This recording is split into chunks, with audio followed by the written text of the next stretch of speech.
Ladies and gentlemen, we will have the national anthem now.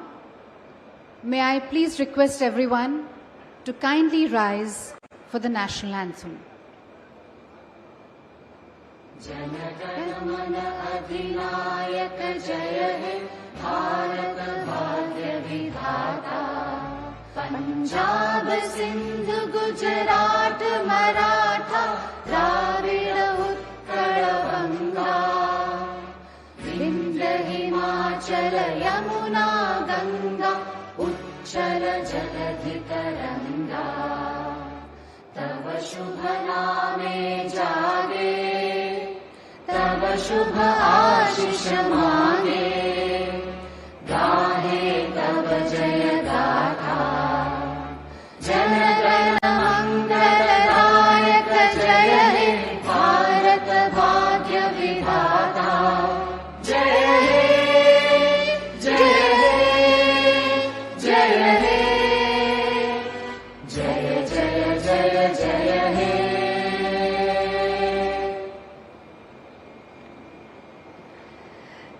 Namaskar and a very good morning, ladies and gentlemen. May I please request you all to kindly join me in extending a very warm and hearty welcome to our Honorable Vice President of India, Shri C.P. Radhakrishnan ji. Also like to extend a very warm welcome to Shri Syed Abdul Nazir, Honorable Governor of Andhra Pradesh. Shri Piyush Goyal ji, Honorable Minister of Commerce and Industry, Government of India, and also the Chairman of the 30th CII Partnership Summit. Shri N. Chandrababu Naidu ji, Honorable Chief Minister of Andhra Pradesh, and also the co-chair of the 30th CII Partnership Summit. Ladies and gentlemen, I extend a very warm and hearty welcome to all our distinguished dignitaries and esteemed guests on the dais, and also to all our dignitaries of the dais. Ladies and gentlemen, a very warm welcome to the 30th edition of the CII Partnership Summit with the theme Technology, Trust and Trade, Navigating the New Geo-Economic Order, which is being brought to you by CII in association with the Department for Promotion of Industry and Internal Trade, Government of India, and the Government of Andhra Pradesh, the Sunrise State of India.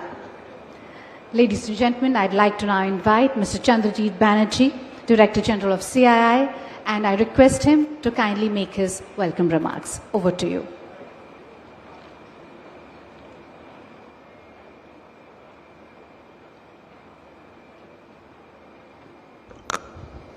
The Most Honorable Vice President of India, His Excellency Mr. C.P. Radhakrishnan ji, the Honorable Governor of Andhra Pradesh, Mr. Syed Abdul Nazir ji, the Honorable Chief Minister of Andhra Pradesh, Shri N. Chandrababu Naidu Garu ji, the Honorable Minister for Commerce and Industry of the Government of India, Shri Piyush Goyal ji.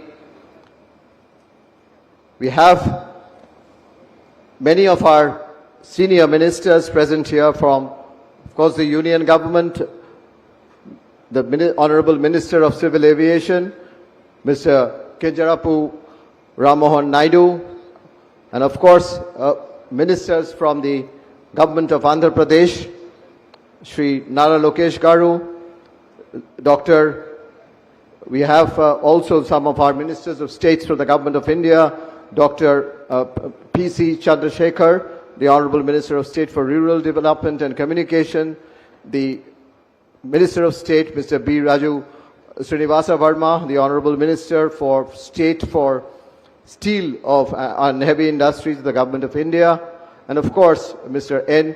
Manohar, the Honorable Minister of Civil Aviation, Food and Consumer Affairs of the Government of Andhra Pradesh, and Mr. T.G. Bhagarat, the Honorable Minister of Industries, Commerce and Food Processing of the Government of Andhra Pradesh.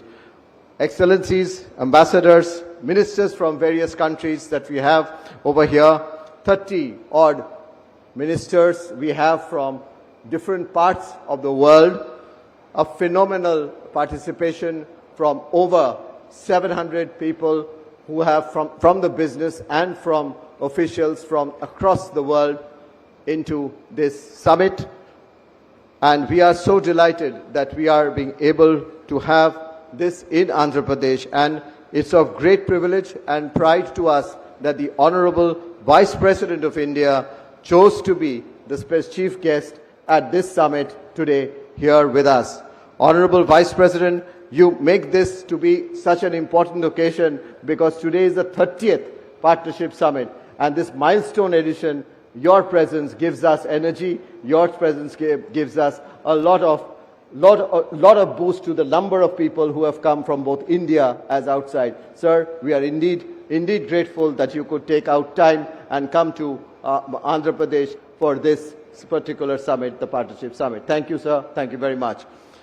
I'd now like to turn, of course, to the Andhra Pradesh, the Governor, sir.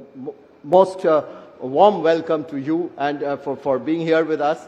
And I must say that this summit, the shape of this summit, the interest that one has taken, that for which the Partnership Summit is being held for the 7th time in a row, 7th time not in a row, but 7th time out of the 30 years in Andhra Pradesh, is because of you, Honorable Chief Minister of Andhra Pradesh. He has been a phenomenal host co-chair of the summit, and the arrangements, the detailing in which he went made it so easy for us to see. And people who have come here were enthralled, Honorable Chief Minister, when they landed into the airport and received that phenomenal special welcome at every point. I now turn to the person who has actually chaired this summit over years, who has shaped the summit over years, who has actually contributed into the content of this summit over the many, many years, and who has also actually seen to it that we get this wonderful presence from the globe and has always been able to engage.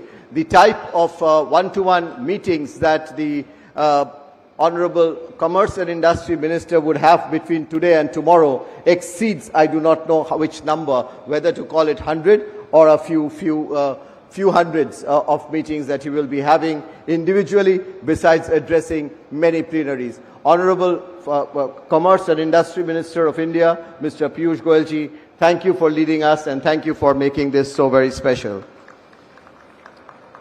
Ladies and gentlemen, I would just only want to welcome and say that please participate in all the sessions, contribute with your ideas, and also do let us know what we could do next in terms of both for our country as well as how we connect to the rest of the world. And also, I'd request all our business colleagues who have come from all over the world to kindly participate, besides the sessions, into the more than 1,000 B2B meetings that we have lined up between company to companies in India. This is a great platform. Honorable guests, ladies and gentlemen, excellencies, let's really celebrate the 30th partnership in the presence of our policymakers and our businesses in a manner that befits. Thank you very much and a warm welcome.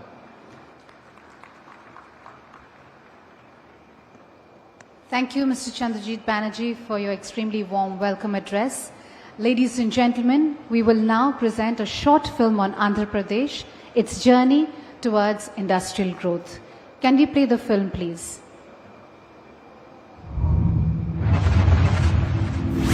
In Andhra Pradesh, tomorrow takes shape. Here, the ordinary becomes extraordinary.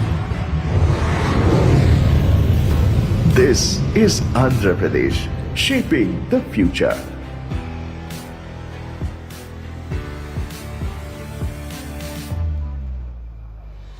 Where every sunrise sparks a new idea. Where tradition meets transformation.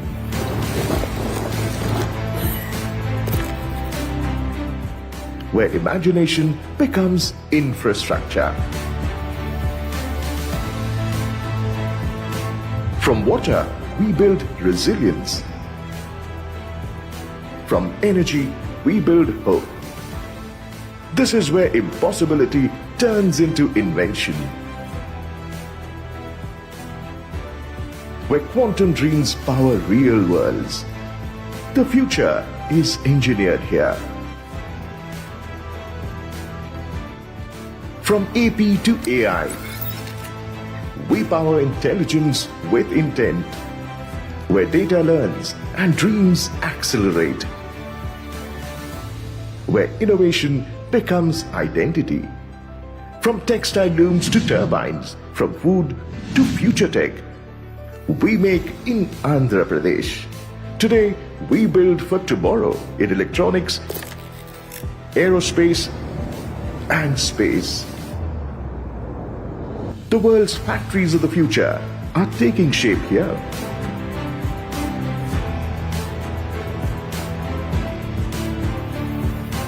Our ports, rails, and roads drive growth. But the new Andhra Pradesh builds beyond connections. It builds convergence. Efficiency is our new infrastructure. At the heart of Andhra Pradesh rises a city of the future, Amravati, rooted in heritage, designed for tomorrow. A capital shaped by ideas, not just buildings. Governance in Andhra Pradesh runs at the speed of trust, where decisions are digital, delivery is real. Swarna Andhra 2047, a promise powered by people and led with vision.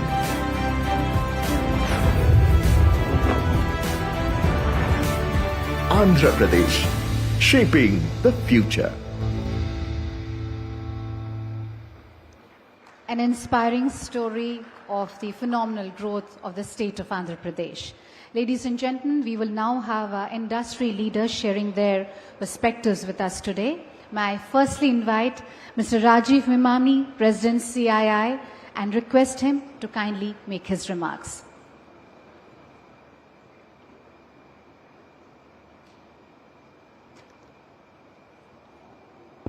A very good morning and warm welcome. The Honorable Governor, Shri P. Radhakrishnan, the Honorable Vice President, Shri C.P. Radhakrishnan, our Honorable Governor, Shri Syed Abdul Nazir, the Honorable Commerce and Industry Minister, Shri Piyush Goyal, and our Honorable Chief Minister of Andhra Pradesh, Shri Chandrababu Naidu, and my very warm welcome to all the dignitaries who are present. India continues to be the fastest growing large economy in the world, and also more importantly, by all parameters, one of the most resilient. More than ever today, we are seeing a tremendous sense of an urgency in driving structural reforms led by the Government of India under the leadership of our Honorable Prime Minister, the Honorable Commerce and Industry Minister. And these are for, whether it's for enhancing ease of doing business, for bringing in efficiencies in factors of production, opening up new sectors, and they are all enhancing attractiveness and competitiveness of the Indian industry. As we saw from the video, it's not just the traditional manufacturing and infrastructure sectors, but there is an emergence of new sectors which we had never seen before. Both the central and state governments have been promoting these sectors, bringing in new incentives, bringing in new policies, and facilitating implementation. To share a few examples, cell phone exports, which didn't happen earlier, till about 3-4 years back, 5 years back, last month was almost $2.5 billion a month. Investments of US $20 billion in semiconductor fabrication have been approved. In defense, new military aircraft assembly lines have been established. And similarly, massive investments are happening in the space of energy transition right across the value chain, and including the downstream impact. And states like Andhra Pradesh are leading the charge. Services has always been the strength of India, and we continue to grow at a fast clip. Today, India has almost 2 new global capability centers that are opened by global majors every week. And this demonstrates the trust that they have in India, the trust that they have in Indian people, and the trust they have in Indian technology. India's AI story is marked by rapid adoption fueled by its young, tech-savvy population. Both government and industry are working actively and closely together, including developing use cases and local models that are tailored for Indian languages and using local content. Digital infrastructure is also being built to support the adoption, including one of the most significant ones that was recently announced in Andhra Pradesh, creating one of the largest data centers and, more importantly, green. The economic-wide momentum across sectors and in technology reflects the steadfast focus on reforms by both center and states. And there is a great example of cooperative federalism that we are seeing here, witnessing here and right across the country. And I must say states like Andhra Pradesh are leading the pack with the clear vision of the Chief Minister very clearly outlined for the next 2 decades, the investment-friendly policies, flawless execution, single window clearance, and development of infrastructure like industrial corridors and promotion of the high growth sectors. I will conclude by saying that by building bridges of technology, trust and trade, we can create a world where progress is shared and partnerships endure. Thank you very much. Thank you.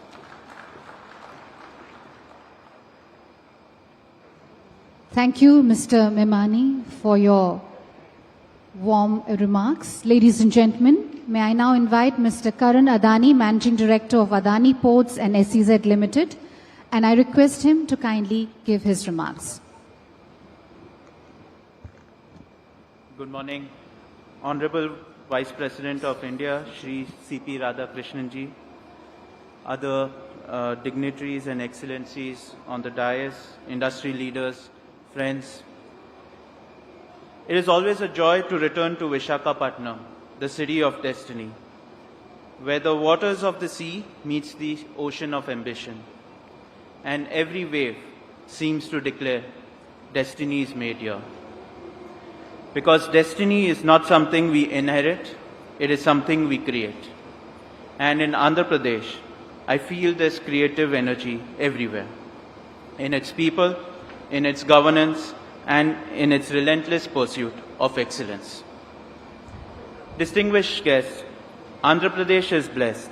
It is the eastern gateway of India to the world. But geography alone does not create history. Vision does.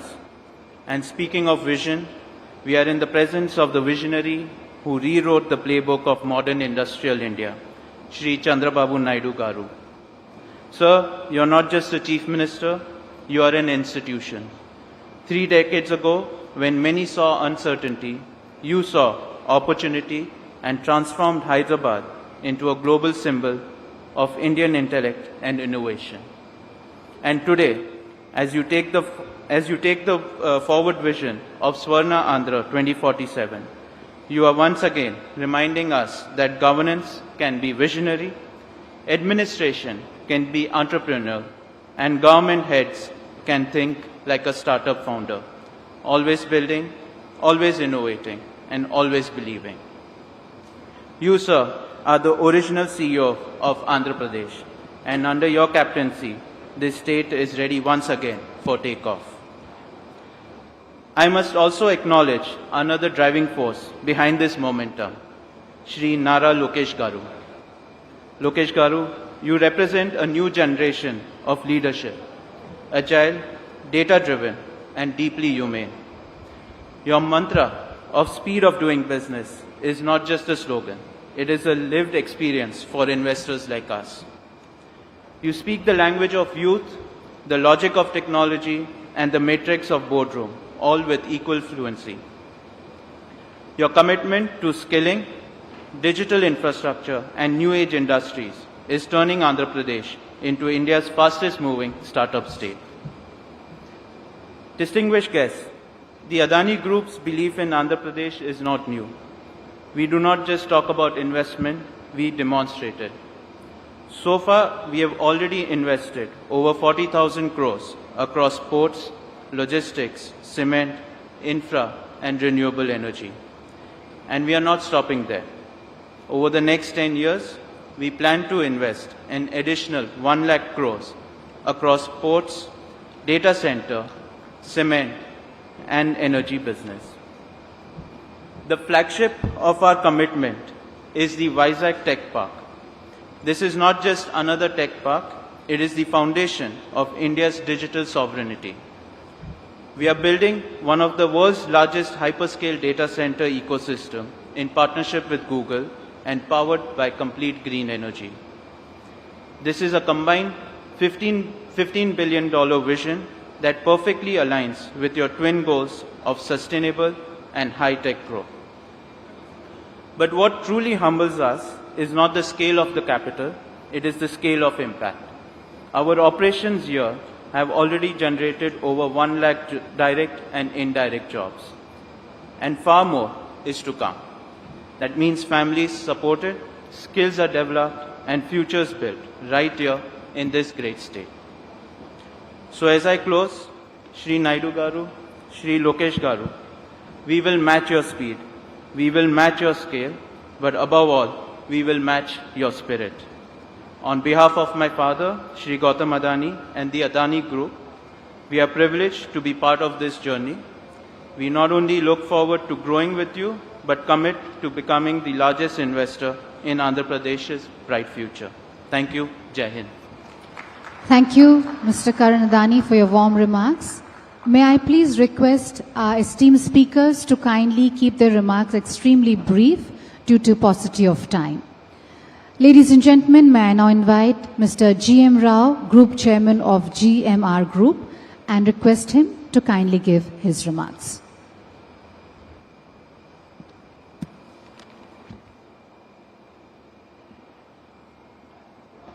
Good morning.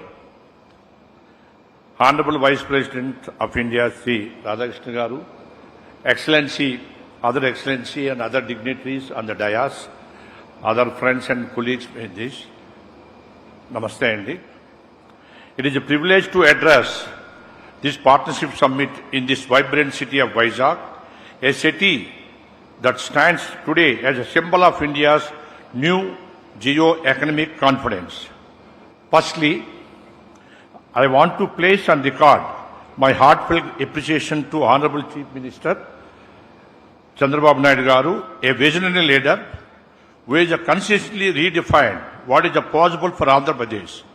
His big thinking, his global outlook, and unmatched execution capability have transformed regions into centers of opportunity. Sir, Honorable Vice President Garu, just I want to give attention.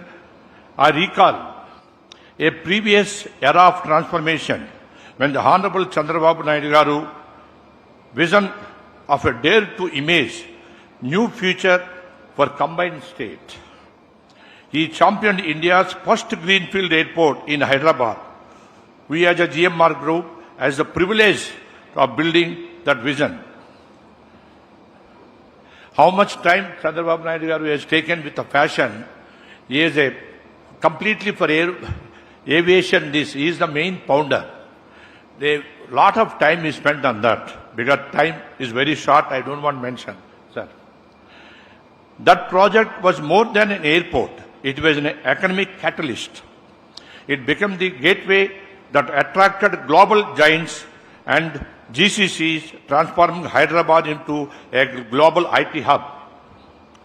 That vision did not just build an airport, it built an economic ecosystem. My dear friends, history is not just repeating itself, it is accelerating. Under Honorable CM Chandrababu Naidu Garu and Sri Lokesh Garu, Vizag is set to become an economic capital of the East. We at GMR Group are honored to build the Bhogapuram International Airport, the new gateway of Eastern India to the world. Further, in line with the vision of the Honorable CM Chandrababu Naidu Garu, we are also developing an integrated aerospace ecosystem in 500 acres of land. This park will attract a global aerospace and defense manufacturers and house the world's largest MRO and create a complete aerospace ecosystem, and also OEMs, R&D, training and suppliers. Right here in Andhra Pradesh, in Bhogapuram Airport itself. This shall lead to unlock a vast pool of job opportunities, empowering the region's youth and driving economic growth. Friends, today the world is being reshaped by technology, resilience and regional cooperation. In this new order, India, under our Honorable Prime Minister Sri Narendra Modi Garu, is leading with confidence. His vision of Viksit Bharat 2047 inspires all of us to build globally competitive and sustainable ecosystem. Andhra Pradesh, with the Honorable CM Chandrababu Naidu Garu leadership, is fully aligned with this national mission.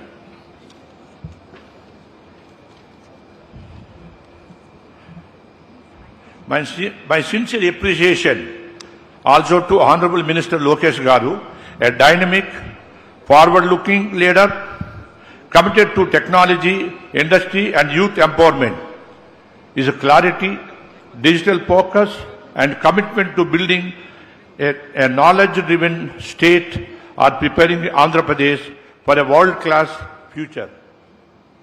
The recent $15 billion Google investment to establish the world's largest data center in Vizag is a historic milestone. It is a big game changer. It signals global confidence in Andhra Pradesh governance and future. Together with the airport and aerospace ecosystem, it will transform this region into a digital and industrial powerhouse. At GMR, we match vision with execution to honor the pace set by the Honorable Prime Minister and the Honorable Chief Minister. We are committed to complete the Bhogapuram Airport well ahead of the schedule, sir. 6 months ahead, June 26 will be ready, sir. That is our pledge to Viksit Andhra Pradesh and Viksit Bharat. I also commend and to thank you, Honorable Minister Sri Rammohan Naidu Garu, for his exceptional oversight, providing guidance and closely reviewing the progress of the Bhogapuram Airport project on nearly monthly basis, sir. Driving momentum and ensuring its completion ahead of schedule. Sir, Bhogapuram Airport is a transforming catalyst, attracting global investments and positioning Visakhapatnam as an East Coast economic hub with the potential to mirror Bombay's financial success. Please, Goelji, we are not competing, we are collaborating with Bombay. Lastly, my dear friends, I would like to re-emphasize that what Hyderabad was 20 years ago, Vizag will be tomorrow. A city of opportunity, innovation, global connection. With the leadership of our Honorable Prime Minister, guidance of Sri P.S. Goyal Garu, Union Minister of Commerce and Industry, and the vision of our Chief Minister, Deputy Chief Minister, Sri Pawan Kalyan Garu, and Sri Nara Lokesh Garu, we will transform Visakhapatnam into India's gateway to the world. Thank you, sir. Thank you, Mr. G.M. Rao, for your warm remarks. May I now invite Mr. Sanjeev Bajaj, Chairman and Managing Director of Bajaj Finserv Limited, requesting him to kindly make his remarks. Honorable Vice President of India, Excellencies on the dais and off the dais, very good morning. Andhra Pradesh is not just a state. It is a strategic growth engine for India. New growth avenue from here. Thank you very much. And our Egypt. Opening of our new food processing plant will help us to increase our exports and to tie up directly with the local farmers, which will further help them to boost. We are here to Mr. Sri Nara, which will further help them to boost their production. As we all know, under the dynamic leadership of Sri Narendra Modi ji, our Honorable Prime Minister, is emerging as the fastest growing economy and one of the most attractive investment destinations in the world. Our country is marching to soon become a $5 trillion economy and third largest economy in the world. The state, Andhra Pradesh, under the leadership of my very dear Honorable Chief Minister Sri Chandrababu Naidu Garu, who is working hard as a CEO of the state, playing a significant role in this journey. Our group will also contribute in our own humble ways in this journey. With these words, let me wish this summit all success and thank you. Jai Hind. Thank you, Mr. Yusuf Ali, for your remarks. Ladies and gentlemen, we will now begin the ministerial addresses. May I now invite Mr. T.G. Bharat, Honorable Minister of Industries and Commerce and Food Processing, Government of Andhra Pradesh, requesting him to kindly address us.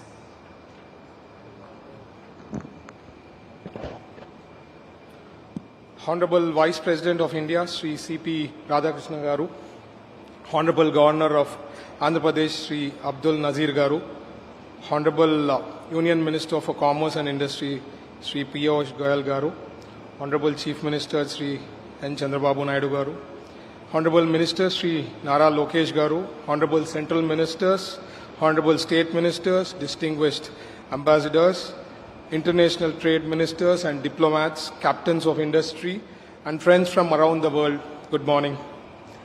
It is a privilege to stand here on the opening day of the Partnership Summit, a summit that tells the world one clear message. Andhra Pradesh is back in acceleration mode with clarity, confidence, and commitment. People often ask me, Minister, what's the secret behind Andhra Pradesh speed?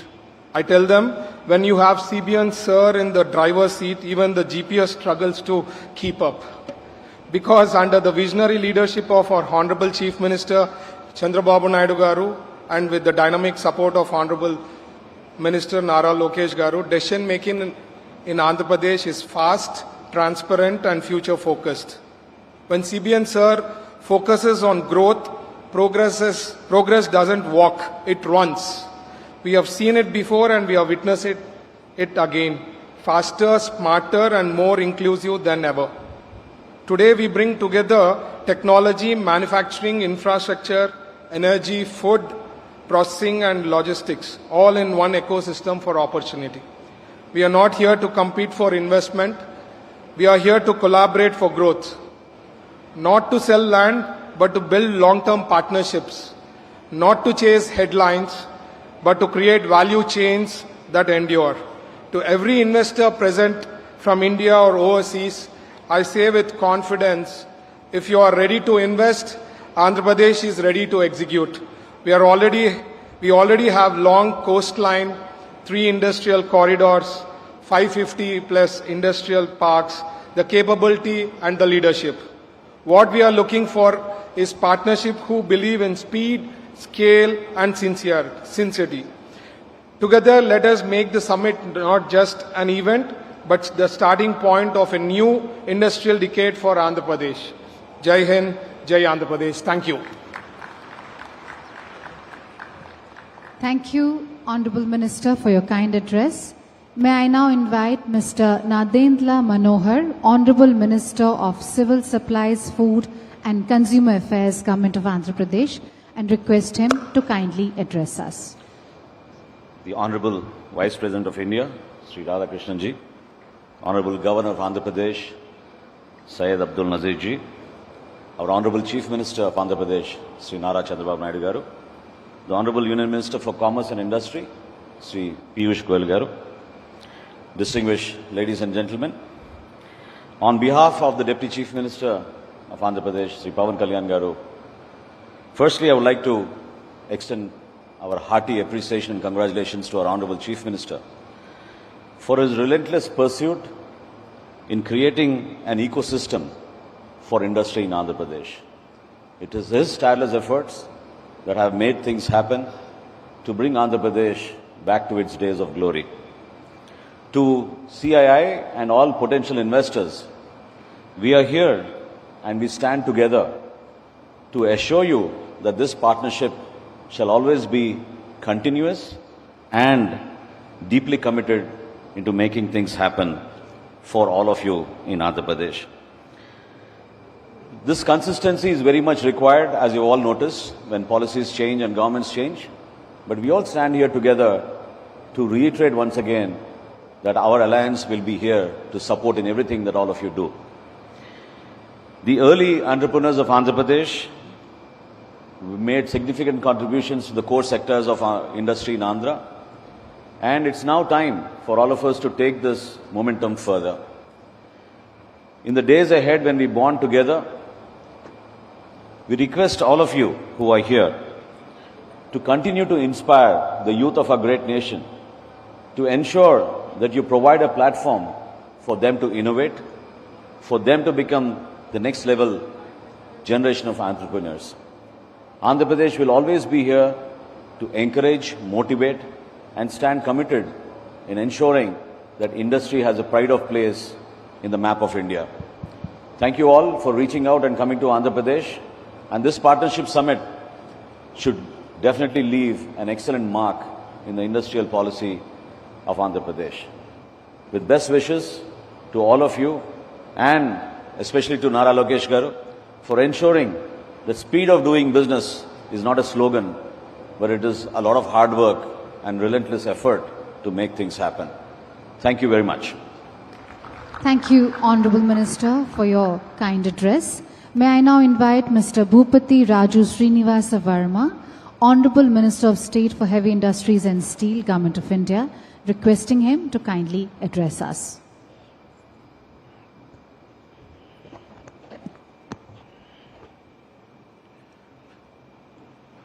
Honorable Vice President of India, Sri C.P. Radhakrishnan ji, Honorable Governor of Andhra Pradesh, Sri Abdul Nazir ji, Honorable Chief Minister of Andhra Pradesh, Sri Nara Chandrababu Naidu ji, Honorable Minister of Commerce and Industry, Sri Piyush Goyal ji, Honorable Ministers from Government of India and AP State Government, industry leaders and distinguished guests, I am honored to address this esteemed gathering at the CII Summit in Visakhapatnam.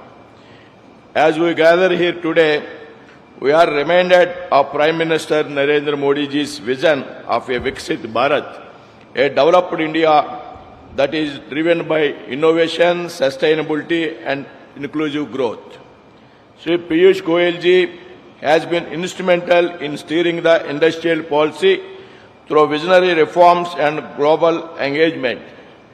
India, currently the world's fourth largest economy, is on track to become the third largest economy by 2030. For the past 18 months, central government has sanctioned several projects worth lakhs of crores to the state of Andhra Pradesh, reflecting the centre's commitment to the state's development. Today, Andhra Pradesh is playing a key role in realizing the Prime Minister Modi's vision of Viksit Bharat. Thanks to the proactive policies of Chief Minister Sri Nara Chandrababu Naidu ji, Deputy CM Sri Pawan Kalyan ji and Sri Nara Lokesh ji. Under Chandrababu Naidu ji's leadership, Andhra Pradesh has made significant strides in creating a business-friendly ecosystem, driving innovation and promoting sustainable development.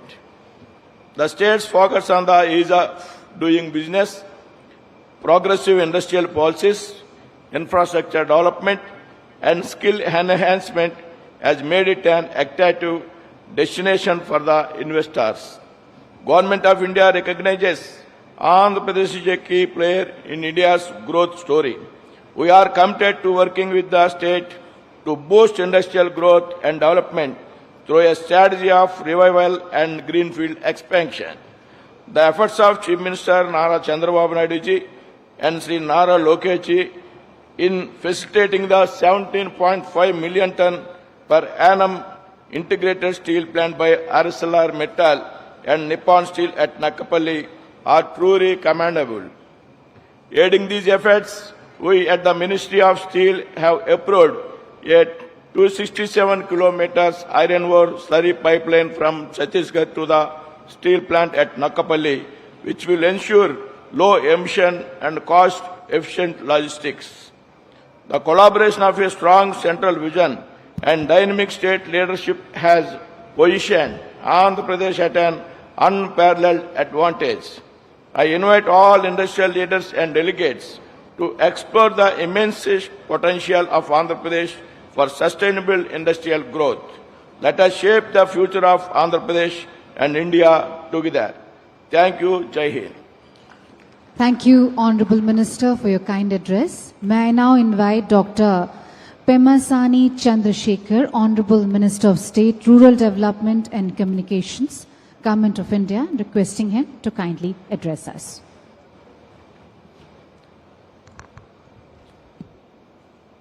Honorable Vice President of India, Shri C.P. Radhakrishnan ji, distinguished leaders from government and industry, global investors and friends from across the world, Namaskaram. Standing on the shores of the Bay of Bengal, I am reminded that the greatest civilizations are built when people believe in their own potential. Today, India stands at that very threshold. Over the past decade, India has rapidly evolved from a consumer to a creator, partner and trusted provider of world-class solutions. India's shift from consumer to creator within a few years didn't happen by chance. It happened by choice. It is the result of deliberate policy intervention, determined execution, and the unleashing of entrepreneurial energy under the visionary leadership of our Honorable Prime Minister, Shri Narendra Modi ji. We invested $1.4 trillion in roads, ports, airports, and digital public infrastructure, creating connectivity at unprecedented speed. We launched production-linked incentives in 14 sectors worth $26 billion, transforming manufacturing. We consolidated 29 labor laws into 4 labor codes, transforming our business environment. We abolished retrospective taxation, enabling policy certainty. We created one nation, one tax through GST, establishing a unified market. We enacted the Insolvency and Bankruptcy Code, bringing predictability to business. These reforms reflect a fundamental shift from license Raj to trust-first approach, from seeing entrepreneurs with suspicion to celebrating them as nation builders. Perhaps the most profound change has been psychological, the mindset metamorphosis. We have moved from a defensive we can't to an assertive why not us. This shift in national consciousness may be our greatest achievement of all. Now when it comes to Andhra Pradesh, our dynamic visionary Chief Minister, Shri Nara Chandrababu Naidu ji, has built ecosystems that transformed Hyderabad into a IT capital Cyberabad, Vizag into industrial and fintech city, Anantapur into automobile hub, Tirupati into electricity, electronics and mobile manufacturing hub. He brought future-focused industries like Genome Valley, creating jobs and global confidence. Andhra Pradesh offers what global investors seek, from pharmaceuticals to fintech, from agriculture to aerospace. AP is where India's sectoral strengths concentrate. AP has vast coastlines with 6 major ports, pre-cleared industrial land parcels, abundant renewable energy potential, and most importantly, a government committed to both incentives and speed. The Centre and Andhra Pradesh work in the same spirit, one vision, one mission, and shared progress. With a team of young, ambitious, and dynamic ministers like Sri Nara Lokesh and TG Bharat, Andhra is no longer just investment ready. We are investment hungry. When it comes to my own department, telecommunications, India represents a $25 billion opportunity in component manufacturing alone. My ministry stands ready to fast-track your entry into this space. Friends, when you invest in India, you are not just building factories. You are tapping into the world's largest rising middle class that will reshape global business for generations. Therefore, partner with India, not because it is a safe choice, because it is the right choice. Today, India is not just riding the tide. We are the tide. History will record that the 21st century belonged to Asia, and Asia's century was powered by India's rise. The real and on one question is, will you be the co-author of this story? Thank you. Jai Hind. Thank you, Honorable Minister, for your kind address. May I please request our speakers to kindly keep their remarks brief due to paucity of time. May I now invite Mr. Chandrababu Ram Mohan Naidu, Honorable Minister, Civil Aviation, Government of India, requesting him to kindly deliver his address.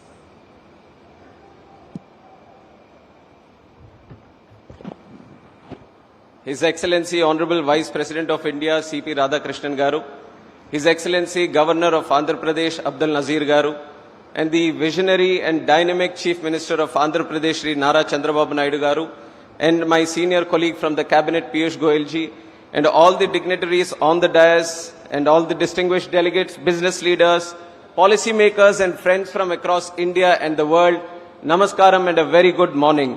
It fills me with immense pride and purpose to welcome you all to Visakhapatnam, which is the jewel of East Coast and the rising capital of opportunity and the beating heart of a new Andhra Pradesh. Today we are not just hosting a summit, but we are igniting a vision of a state reborn with purpose, powered by people and propelled by leadership that believes in building the future, not waiting for it. In fact, coming from this very region of North Andhra, it's a very emotional moment for me. If you look at this situation couple of years back, where Andhra was not having any sense of direction, no sense of purpose, no sense of vision, to be here right now, where Visakhapatnam and Andhra Pradesh have been the talk of not just the nation, but the talk of the world, it fills me with immense pride to be here. And it almost seems like a miracle. And miracle was bound to happen when two of the greatest leaders this country has ever seen have come together. One, the Honorable Prime Minister of the country, Sri Narendra Modi ji, who is spearheading India into a great sense of pride and a great sense of nation building and inspiring 140 crore people of the country to build Viksit Bharat by 2047. And one who is amongst us, the inspiring, ever-inspiring leader, not just for political leaders or young leaders, but for businessmen, for people from all across all sectors of life, all walks of life. That is our Honorable Chief Minister, Sri Chandrababu Naidu Garu. And under the visionary leadership of Chief Minister Nara Chandrababu Naidu Garu, Andhra Pradesh is reclaiming its rightful place as India's innovation frontier. He is a leader who doesn't just govern for the present, he engineers the future. He has always believed that governance must run at the speed of technology and that development must always outpace politics. It was his foresight that created Cyberabad much before India began speaking of IT revolution. Today that same foresight is shaping up Amaravati, same foresight is shaping up Rayalaseema and Uttarandhra into a new triangle of growth, inclusion and global investment. And he is not alone in this mission. Working shoulder to shoulder with him is a leader of intellect, energy and empathy, which is our own young and dynamic Minister Sri Nara Lokesh Annagaru. And he represents a new generation of politics which is data-driven, outcome-focused and deeply grounded in cultural values. His clarity of thought and speed of execution are transforming how government interacts with citizens and investors alike. Under his leadership, our digital infrastructure and the startup ecosystem and skilling platforms are evolving not year by year, but week by week. We are also strengthened by the integrity and emotional connect of our Deputy Chief Minister Pawan Kalyan Garu, a leader who reflects the voice and hope of the people. And overarching all of this is the guiding vision of our Honorable Prime Minister Sri Narendra Modi ji, a leader who has redefined how the world perceives India. The most popular leader with a strong and decisive leadership and with clarity on conviction on how India should be viewed by the 2047. Viksit Bharat 2047 is not a challenge before the country, but it is unlimited amount of opportunities that are there with us. And today Andhra Pradesh is reaping out all the opportunities that are presented in front of us. That is the power of double engine Sarkar. When the state government and central government with unity and clarity and conviction, they all come together. The strength that is shown today in the Andhra Pradesh. Friends, when you invest in Andhra Pradesh, you're not just investing in a state, but you're investing in a mindset of speed, where approvals move faster than ambitions, a mindset of trust where policy doesn't change with politics but with purpose, and a mindset of excellence where we don't compete with other states, we compete with the world. And this mindset isn't just philosophy, it is performance driven. Because in Andhra Pradesh, we don't announce intentions, we announce outcomes. In the last few months alone, we have moved faster than most economy moves in years, cleared major infrastructure projects worth thousands of crores from Bogapuram International Airport to Amaravati Capital Works, launched digital single window systems that reduce approvals from 90 days to under 21 days, and also fast-tracked many projects which are not only for what is for the future, but which are going to be the game changers for the future technologies. And we have all heard of ease of doing business, but in AP we are going one step further and we have made it the speed of doing business. And today into global economy, we all know that time is the ultimate currency, and which is why AP is stressing upon the time. But friends, here when we all meet, speed is also nothing without the soul. And the soul today is its people, the Andhra's people and the people of the country who are hardworking, humble and hungry to grow. So this is a great opportunity for all of us here to invest in Andhra Pradesh and to take this great nation forward. And it comes to aviation also, we have been doing great things.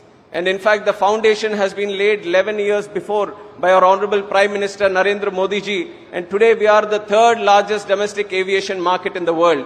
Every 50 days we are opening a new airport, which is unprecedented anywhere in the globe. And that is the kind of success we have achieved in terms of building up of airports, the passenger capacity and many other verticals in aviation. And today Andhra is taking it one step further, creating a logistics hub, creating an aviation hub. That is why with the existing 7 airports, we are planning to create 7 more airports. We have 4 flight training organizations coming in the state. We have MRO ecosystem coming in Visakhapatnam. We have aviation skilling university coming in Visakhapatnam. And we are expanding the drone sector and creating a drone city. And aerospace and aircraft manufacturing also, we are trying to drive it in a big way in the country. And these, you feel that we have our hands full, but our Honorable Chief Minister is so far advanced that he is not happy with the content that we have today. He is always driving for something more, new inventions to come in, and I'm very happy to see this kind of innovation being the birthplace of Andhra Pradesh and the drive that is here. And as I stand before you, I feel a deep responsibility to make sure every partnership you forge here becomes a story of success. Let Andhra be the gateway to India's next decade of growth. Let Visakhapatnam be the city where the sunrise of investment never sets. On behalf of our leadership and every hardworking citizen of the state and the country, I welcome you to the land of speed, spirit and sunrise. This is Andhra Pradesh and this is where the future begins. Jai Hind. Thank you, Honorable Minister, for your kind address. Ladies and gentlemen, I'd like to now invite Mr. Nara Lokesh, Honorable Minister for Human Resources Development, IT, Electronics and Communication, RTG, Government of Andhra Pradesh, requesting him to kindly address us.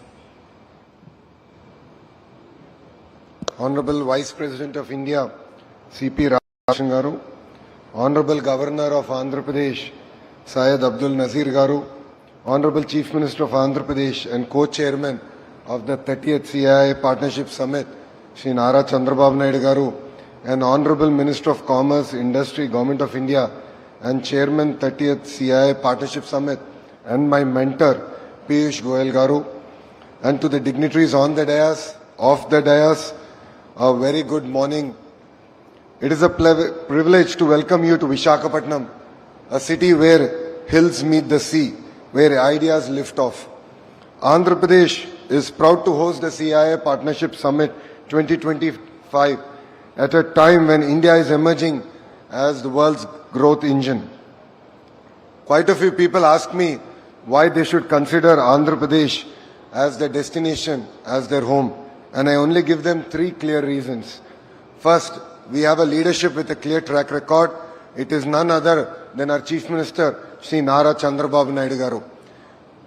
Politicians have an opportunity to create one legacy, but people of my state have been kind to give him another opportunity to create a second legacy, and that legacy is what we see today in front of us, which is Amaravati and Visakhapatnam. The second reason you should consider Andhra Pradesh is, of course, our speed. Friends, we live in a fast-changing world where markets, regulations, and technology keep evolving. I have met thousands of investors and corporates in the last 1 year. The single most important requirement for a company is speed. They expect the same speed from governments. This speed needs to be a mission. We need to grant land, permits, approvals, incentives with a speed that the project can take off and serve the markets. And to all the industrialists who are here in the audience, we will beat your company's speed here in Andhra Pradesh. And the third reason why you should invest here in Andhra Pradesh is what I call the double-engine bullet train government. Under the leadership of the Honorable Prime Minister, Shri Narendra Modi ji, and our Honorable Chief Minister, Shri Nara Chandrababu Naidu garu, once we shake hands, it is no longer your project, it is our project. We are willing to work with Government of India to create reforms, to bring about reforms, changes in regulations that will ensure that your business not only succeeds, but thrives in our great country called India. So I'd like to thank all of you for giving us this wonderful opportunity to host you. Please take time off to explore what Visakhapatnam has to offer. And I would once again like to thank Piyush Goyal ji for his continued mentorship to me. And I look forward to working together with him to make Andhra Pradesh a $2.4 trillion economy and contribute to Vikasit Bharat mission of our Honorable Prime Minister, Shri Narendra Modi ji. Thank you very much and Jai Hind. Thank you, Honorable Minister, for your kind address. Ladies and gentlemen, I'd like to now invite Mr. Piyush Goyal, Honorable Minister of Commerce and Industry, Government of India, and also the Chairman of the 30th CII Partnership Summit, requesting him to kindly deliver his keynote address.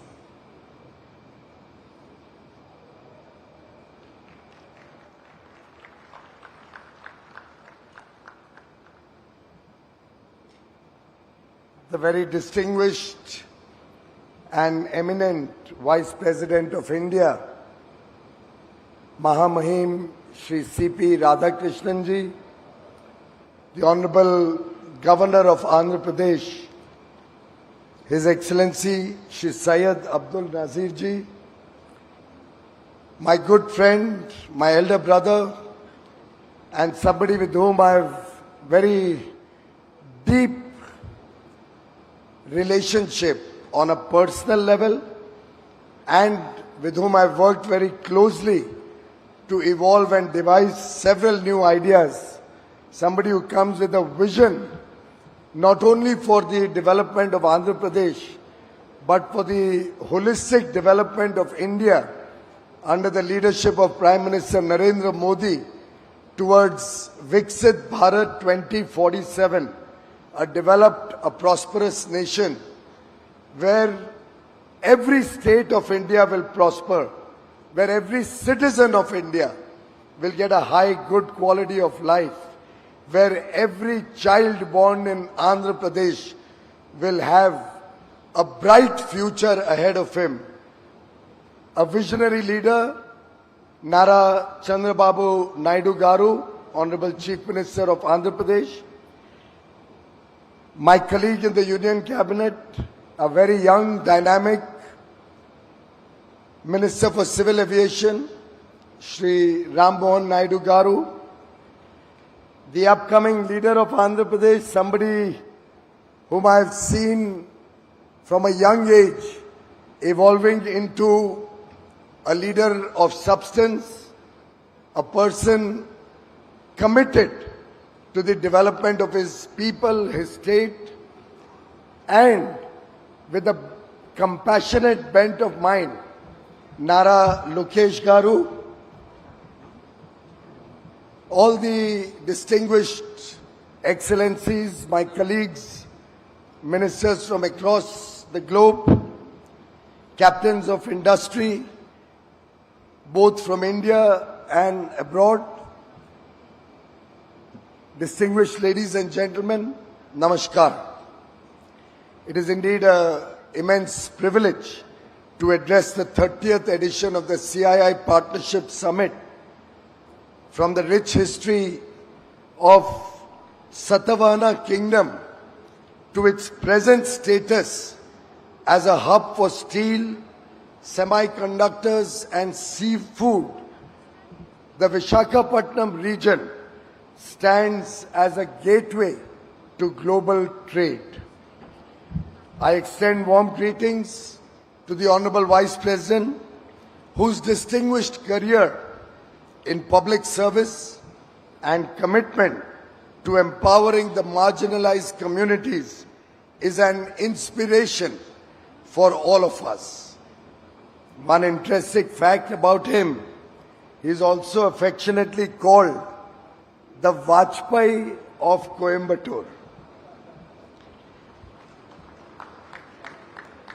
I acknowledge and welcome Governor His Excellency Syed Abdur Nazir Ji, whose exemplary judicial career has strengthened our democratic foundations.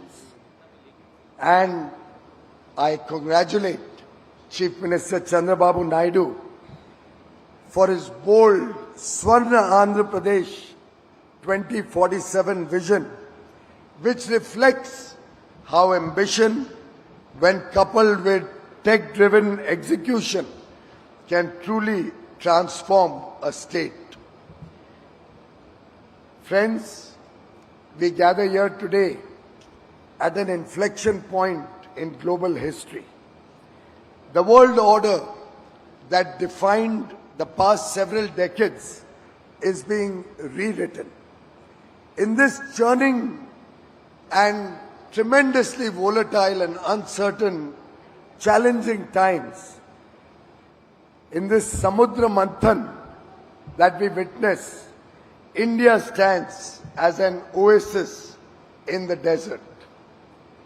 Prime Minister Narendra Modi has very aptly said, and I quote, "For global peace, stability and prosperity, the world's most populous country must become self-reliant," unquote.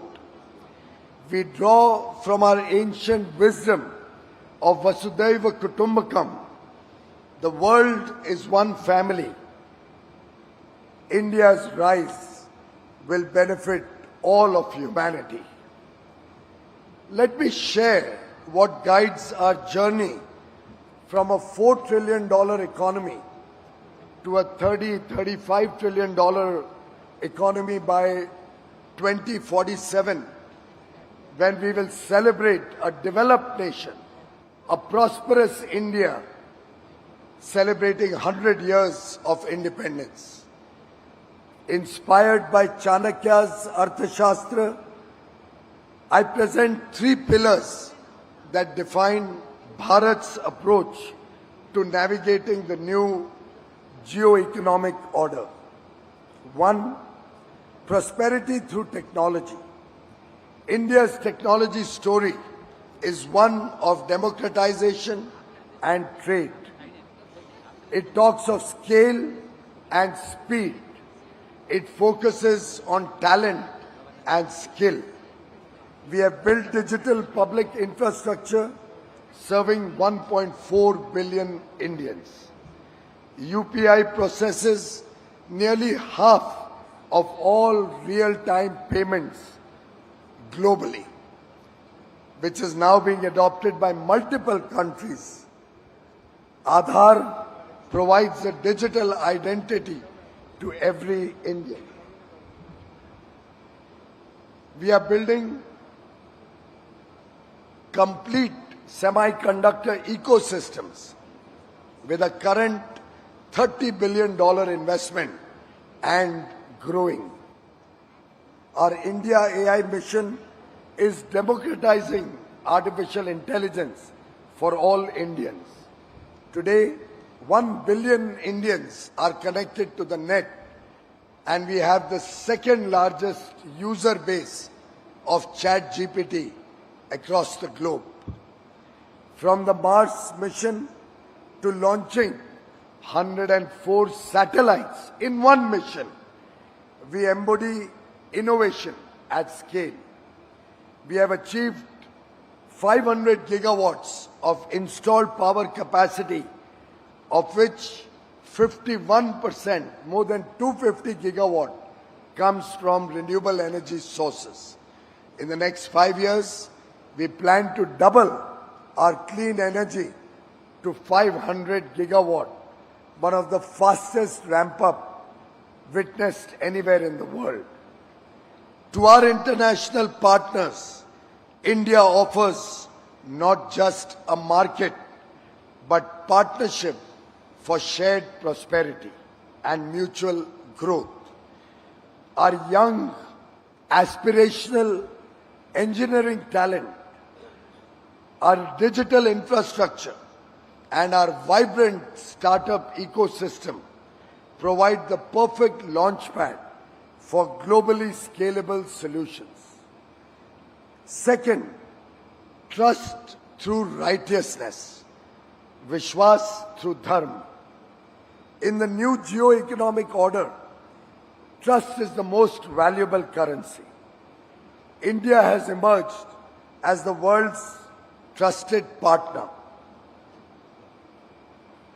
through consistent and principled engagement.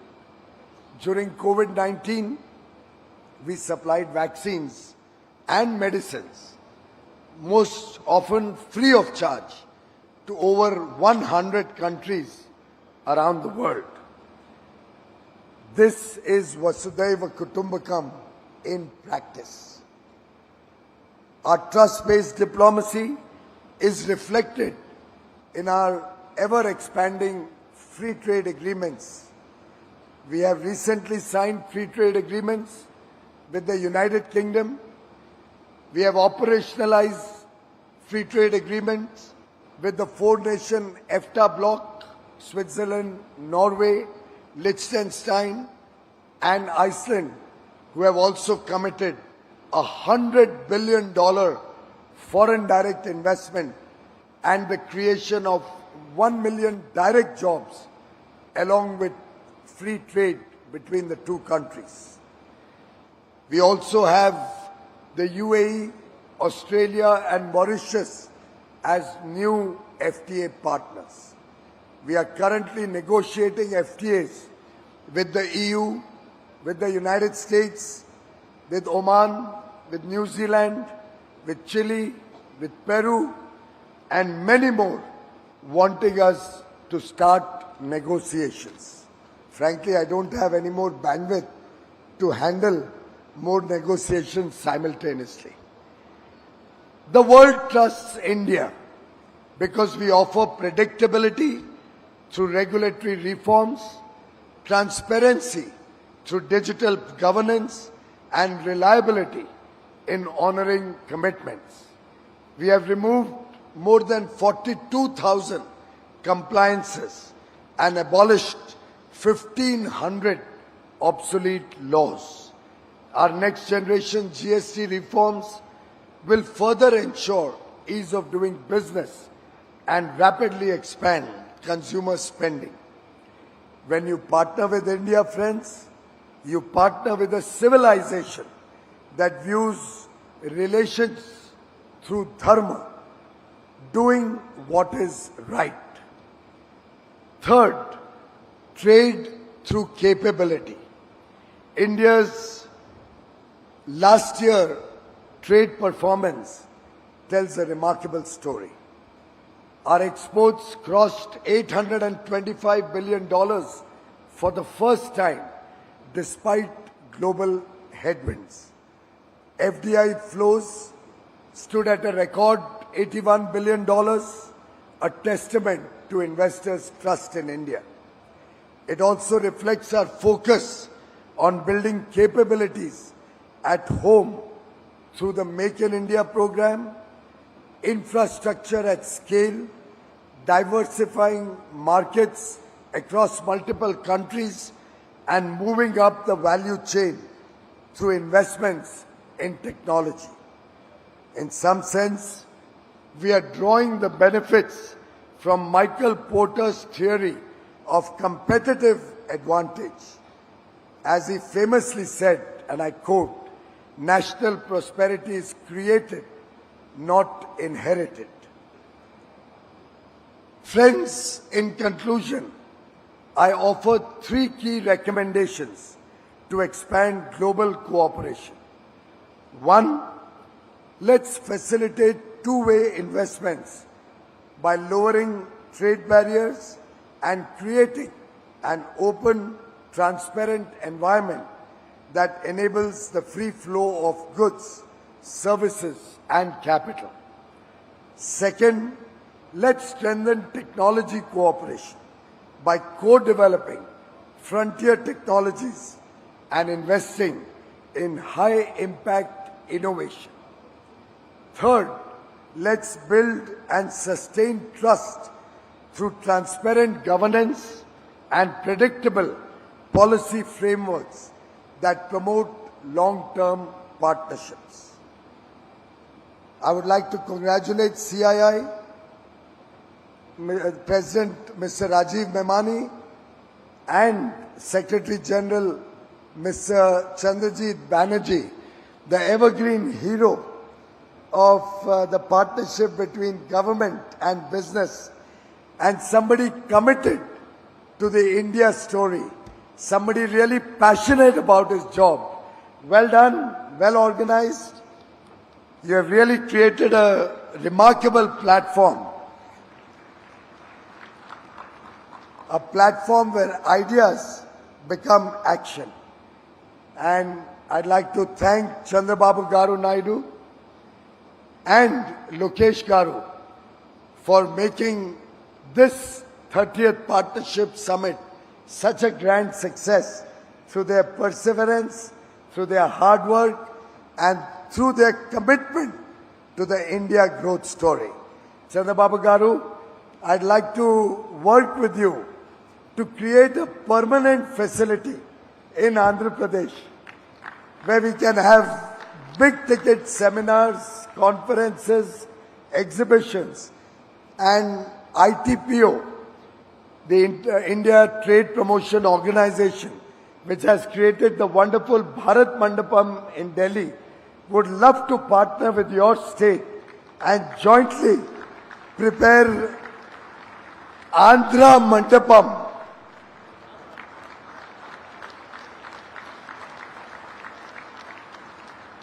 so that in the years to come, our partnership summit will not be under a marquee or a tent or temporary facilities, but will be at a world-class convention center, befitting your leadership and the talent and the wonders that Andhra Pradesh offers to the world. Friends, I thank each and every one of you, ministers, trade delegates, business leaders, innovators, and thought leaders from across the globe for believing in India's growth story and for being partners in our journey. Just before concluding, since this program has gone on for long, and we have an interesting result coming out on the television screens. For those of you who are interested, the people of India, through the second most populous state of Bihar, a very crucial state where elections were held in the last week, have just once again reposed confidence in the leadership of Prime Minister Narendra Modi and the leadership of the National Democratic Alliance, of which Chandrababu Garu is one of the strong pillars, through a 2/3 majority. 163 out of 243 seats, or rather 181. My God, this is growing faster than the India growth story. 181 seats out of 243, where the NDA candidates are leading as of now, and it seems this could change for the better. Thank you very much to the people of Bihar. Thank you very much to the people of India for their faith in Modi ji's leadership, for their faith in the leadership of the National Democratic Alliance, our leader Nitish Kumar, the Chief Minister of Bihar, and for their commitment to the India story of Viksit Bharat 2047. Jai Hind. Thank you very much. Thank you, Honorable Minister Shri Piyush Goyal ji, for your notable keynote address. Ladies and gentlemen, I would like to now invite Shri N. Chandrababu Naidu, Honorable Chief Minister of Andhra Pradesh and the co-chair of the 30th CII Partnership Summit, requesting him to kindly deliver the keynote address.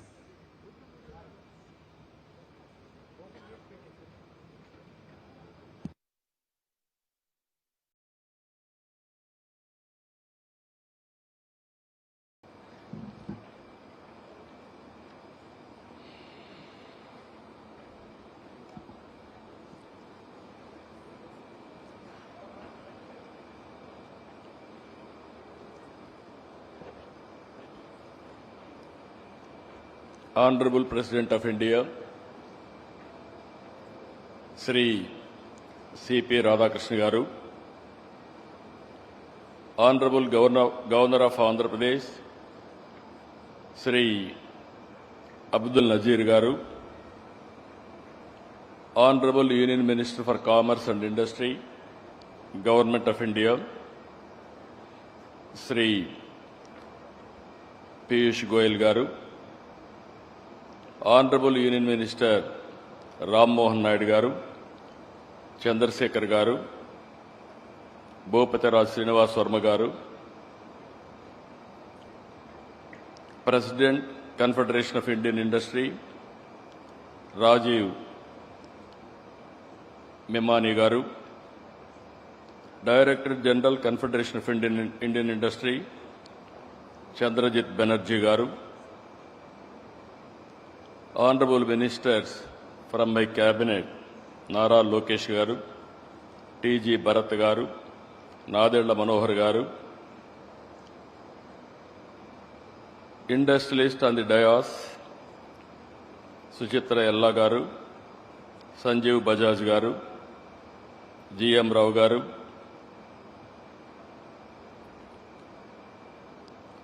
Siddharth Kalyan Garu, Karan Adani Garu, Sudarshan Venu Garu, Yusuf Ali Garu,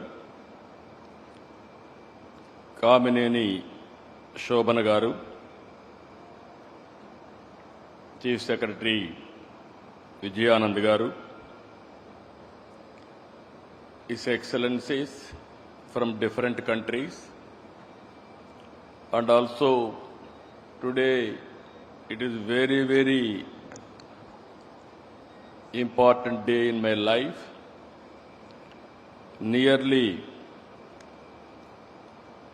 522 international participants, nearly 72 countries are representing, and so many overseas ministers, national leaders, business leaders, nearly 600, local prospective and existing entrepreneurs, nearly 1,500.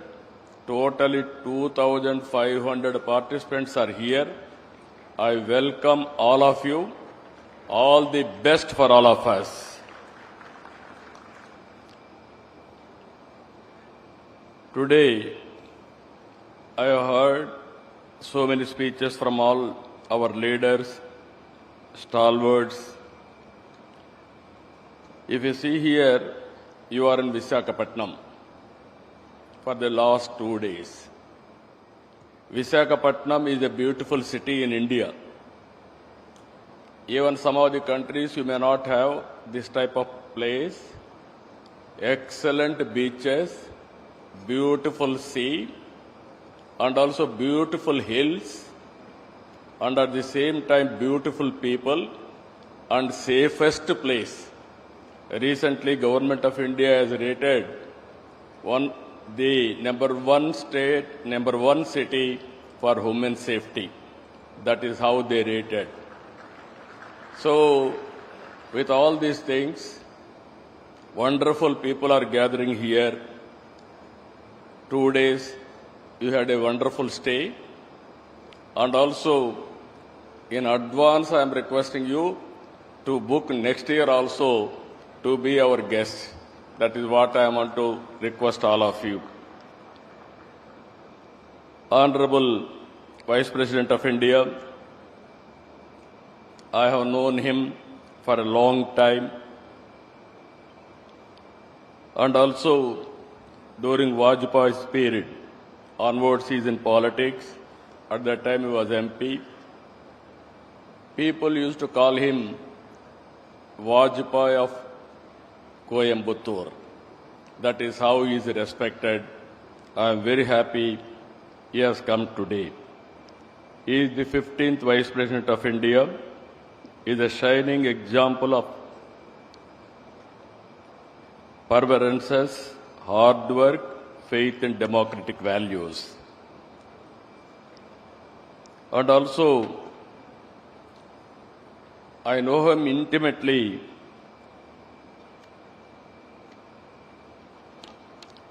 The Vice President, and also he is the Chairman of Rajya Sabha. His calm conduct, sharp intellect, and inclusive approach will guide the House towards constructive debate and consensus building. What sets him apart is his unshakable commitment to public service and humility. Even while holding the nation's second highest constitutional office, he remains deeply connected to the concerns of ordinary citizens, reflecting his lifelong conviction that leadership is not about privilege, but about purpose and service. On behalf of Andhra Pradesh, I welcome him, and also I am very thankful to him for coming this occasion to grace all of us. Our Honorable Prime Governor, you are all watching, is very strong in legal field, and also he is guiding me to take Andhra Pradesh forward. I had a long association with Piyush ji. He is very dynamic and also very creative. Under his leadership, I am very confident India will emerge best destination for investment. I am assuring you, with all your good words, you can do business in Andhra Pradesh. Andhra Pradesh will be a gateway for investment, and India will be future destination. Nobody can change it. And also CII, I had a long association. Out of 30 CII partnerships, 7 were hosted from Andhra Pradesh. That is our credibility. Today, President and also Chandrajit Banerjee, they are working extraordinarily, and also the amount of response overseas because of our CII, I really appreciate him. And also if you see today, all investors are here. Just now, our Honorable Minister has announced Bihar elections. One example I am telling you. Bihar elections, last time, NDA has won, we have won, present government.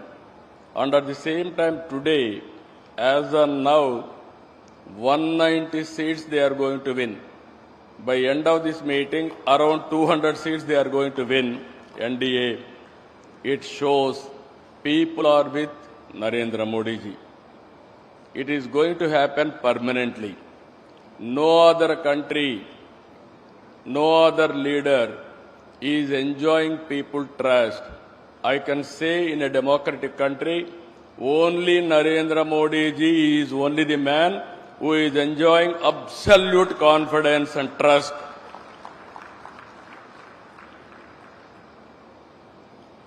This, again I am telling you, 20th century belongs to Narendra Modi ji. Around 2002, he became Chief Minister. Continuously, he won elections. 2014, he became Prime Minister. Continuously, 3 elections he has won. And also, next election also he is going to win. Very stable government and also very progressive government. He has corrected all structural changes, which are all deficiencies. Everything he has done. Some more reforms he is going to bring. And also, recently, GST reform he has brought. What I wanted to impress upon global investors who are all here, India will be the best place to do business. And at the same time, India is having some inherent strengths. We started economic reforms in 1991. Mid-90s, we are able to take first more advantage about technology. India is only the country which is enjoying demographic dividend advantage. With all these things again, right time, right leader, right place, that is Narendra Modi ji. No, I am telling you, as on today, during his tenure, from 11th largest economy, we are able to reach 4th largest economy. Next year, we are going to reach 3rd largest economy. By 2047, India will be #1 economy. It is unstoppable. It is going to happen. This is the strength of India as on today. Regarding Andhra Pradesh, you are all aware, excellent natural advantages. 1,000 kilometers sea coast. It is a gateway of India on east coast. And also we are very strong in doing business. We are having earlier track record and also proof of concept also. This is where earlier always we are #1 in ease of doing business. Now we have shifted the gear, speed of doing business. Anybody will invest in Andhra Pradesh. Once you agree MOU, then it will become our project. We will get it done, everything on real time. Again, I am telling you, we are working differently. 10 principles we are keeping in mind. If you see all 10 principles, this is zero poverty. How to reduce inequalities, that is one principle. Job, employment generation. It is our top priority. Water security, farmers and agri-tech. Totally we wanted to integrate technology in agriculture. Global logistics hub we wanted to make it. Either road, port, airports or railway or inland waterways or logistics parks, we want to integrate everything. And also energy and fuel optimization by going for green energy and ultimately product perfection. And Swachh Andhra Pradesh, that is Swachh under Swachh Bharat, we wanted to make Andhra Pradesh clean, green, circular economy, everything. And deep technology in all walks of life. We want to adopt it. Skilling is a continuous process. Human resource development is a continuous process. These are all 10 principles we are keeping in mind for development. And at the same time, we are very, very inspiring time. I am using this. I have seen politics for the last 4.5 decades. I started in 95. high-tech city, and also IT promotion, information technology promotion after internet revolution. Today I can say proudly, if you can go to any country, Indians are dominating in information technology. This is inevitable. Every 4 IT professionals, one is from India. Among Indians, out of 4, one is from Andhra Pradesh. That is our strength. That is our speciality. Now, we are going differently. Government of India has announced so many progressive policies, so many reforms, so many missions. We are starting space city, drone city, electronic city, aerospace city, semiconductor, and also robotics, defense corridors. These are all various approaches we are taking, latest technologies. And also we are going differently. Quantum valley, and also green hydrogen valley. In America, they are having Silicon Valley. In India, we are having a quantum valley that is in Andhra Pradesh. First quantum computer is coming to Andhra Pradesh. And at the same time, I am assuring all audience here, within 2 years, we are going to produce quantum computers. We are going to provide quantum computers for global community wherever you need. That is how we are progressing as on today. Green hydrogen is another area where we are very strong. If you see Government of India, 500 gigawatts they want to produce green energy. In that, 160 gigawatts we are going to produce. Even yesterday we had a very good MOUs. Time has come now. Andhra is very strong in green energy, especially solar, wind, and also pumped storage and battery. Even cost of battery is coming down now. Even with all these things, it will be very good advantage for India to go for green energy. Finally, we are having excellent ports. We are going to go further down streamline, that is green hydrogen and also green ammonia. These are all the various areas we are going to work together. Finally, I am requesting you, all investors are here, lot of opportunities. You are having resources, technologies, know-how. Come and join us in building economy and also in doing business. One is in agriculture.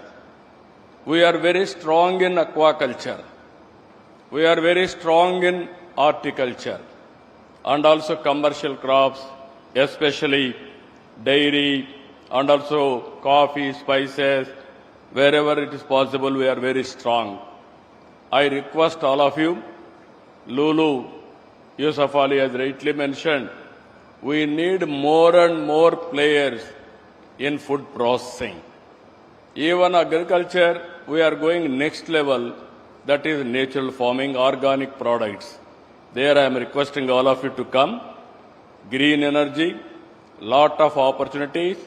Downstream industries you can go. There I am requesting some of you can come and start. Now, deep technologies, data centers are coming. Data centers, again, green energy we are tying up. Google has announced $15 billion US.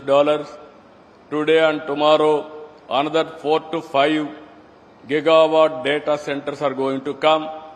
Once data center is coming, 1 gigawatt, we need 6 gigawatts of power, green energy. It is a multiplier effect. It is going to happen. Deep technologies, I am requesting you, lot of opportunities in deep technologies. Anybody is willing to invest in satellite launching or drones and also electronics and also aerospace, even defense we are prepared to host all of you.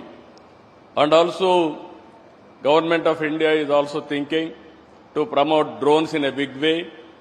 Recently, our Honorable Prime Minister has announced drone city, how we are going to produce drones for all use cases. I am assuring you, within 2 years' time, Government of India will permit our Piyush Goyalji and others. We are going to launch drone taxis in India, that too from Andhra Pradesh. It is not far away. Within 2 years, we will launch.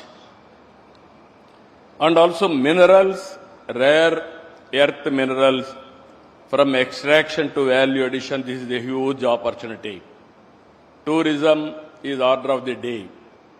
Earlier, I used to say 20 years back, all isms are over, capitalism, socialism, communism, all these things are over. Only ism is going to prosper, that is tourism. We are going to put so much of effort on tourism. Anybody is willing to come, either hotels or events, MICE tourism, so many areas. We are having excellent opportunities in Andhra Pradesh. I am requesting you to come and set up industries or investments in tourism. And also logistics is one of the biggest area. Either ports, airports, roads investment, and also we are focusing on railway, and also ultimately logistics parks, dry ports, inland waterways. These are all various opportunities available for all of you. And also pharma, we are very strong. We wanted to go further.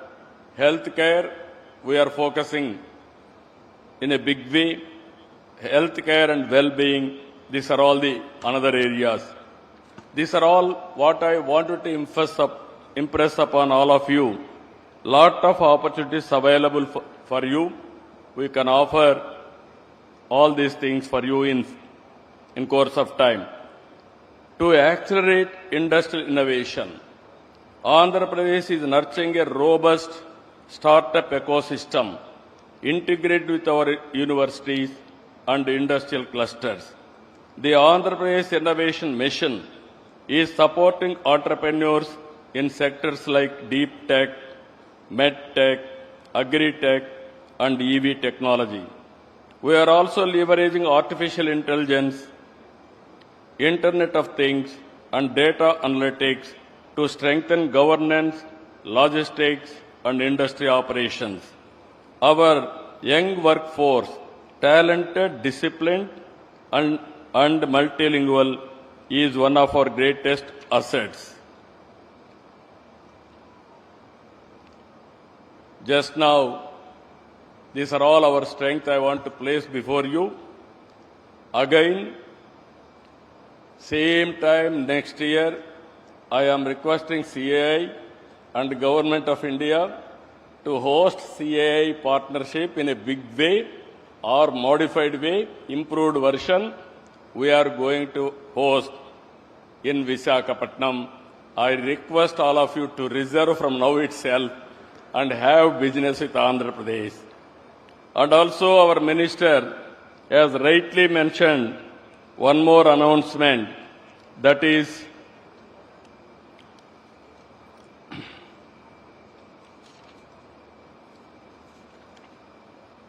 ITPO with a joint venture, one of the best convention center in Visakhapatnam. There is a beautiful hill. I will give land. Very soon I am requesting you to come and inaugurate. On the top of the hill, facing towards sea. Nowhere in the world this type of place. That is the place I am providing. All industrialists I am requesting, have second home in Visakhapatnam. That is the beautiful place, beautiful people, and also you will enjoy. And also from here, 1 hour, even we are going to have small airstrip also. Within 20 minutes, you will go to summer resort, Araku, and also Lamsingi, Padi area, which is the tribal area. I am requesting all of you, I asked my people to give you organic coffee. That is Araku coffee for all of you. It can stimulate and also it will remind our commitment towards industry. One of the best coffee, global coffee, we are promoting from tribal area. And also, anyway, you are going to leave tomorrow.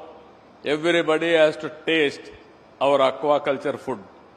Aqua food is very popular.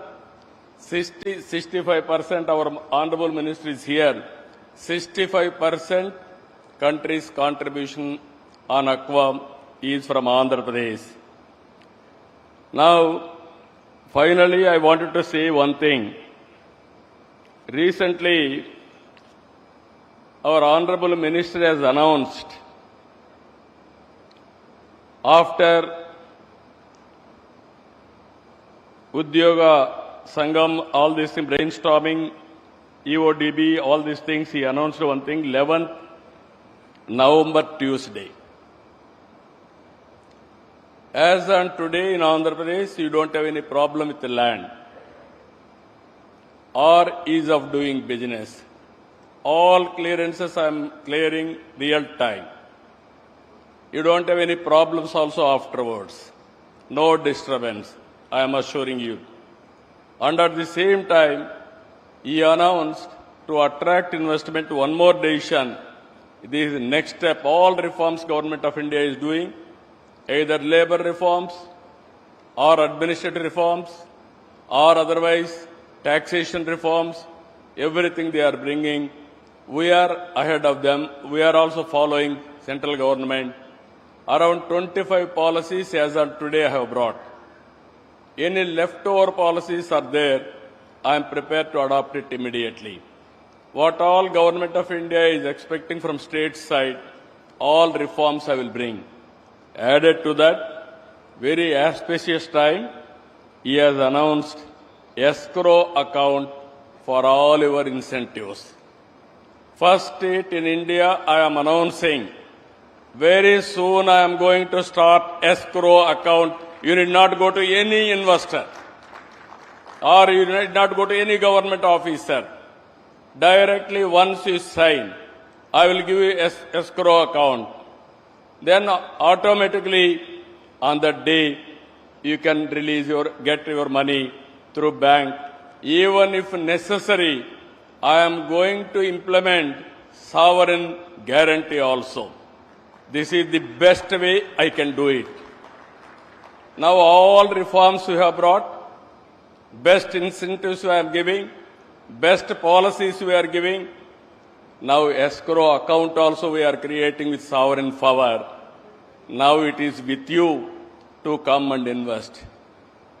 For the last 18 months, we are able to attract $20 billion to create 20 lakh employment.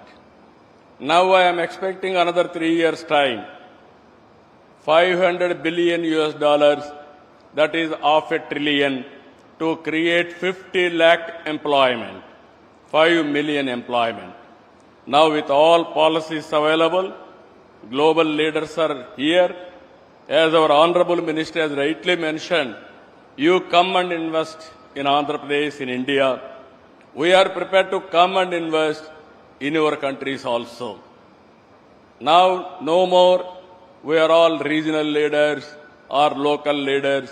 All industrial friends, I am requesting you, world has become a global village. Wherever you are, you can start a company, you can put an investment, and also you can monitor real time. All these things are happening. And also India is a democratic country, stable government, then your investment will be safe.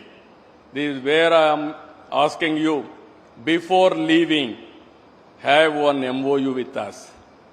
After MOU, our people will be after you. You will not remind us. That is our credibility. That is our track record.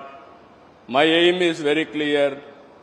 I wanted to attract over a period of time, minimum 10 years, $1 trillion investment in Andhra Pradesh and also India, you can imagine. Ultimately, I wanted to create wealthy, healthy, happy society. For that, we need investors, we need investment, and also we have to cater our welfare programs and empowerment for the needy people. With this, I am thanking all of you. Today and tomorrow, we are here. We are going to do some more business. Not only business, it is exchange of ideas. It is networking, understanding each other, knowing what is happening globally. These are all important issues that I give more importance for this type of activities. Investment automatically will come.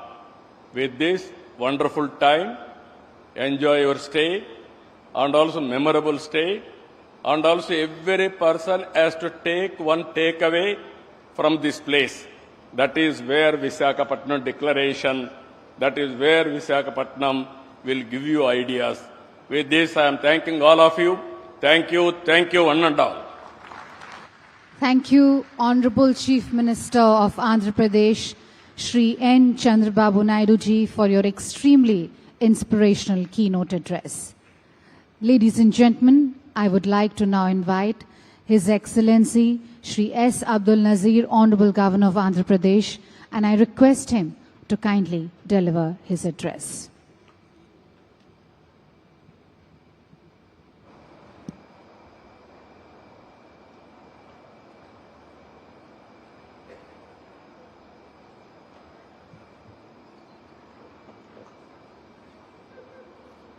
Honorable Vice President of India, Shri C.P. Radhakrishnan ji, other dignitaries on the dais and off the dais.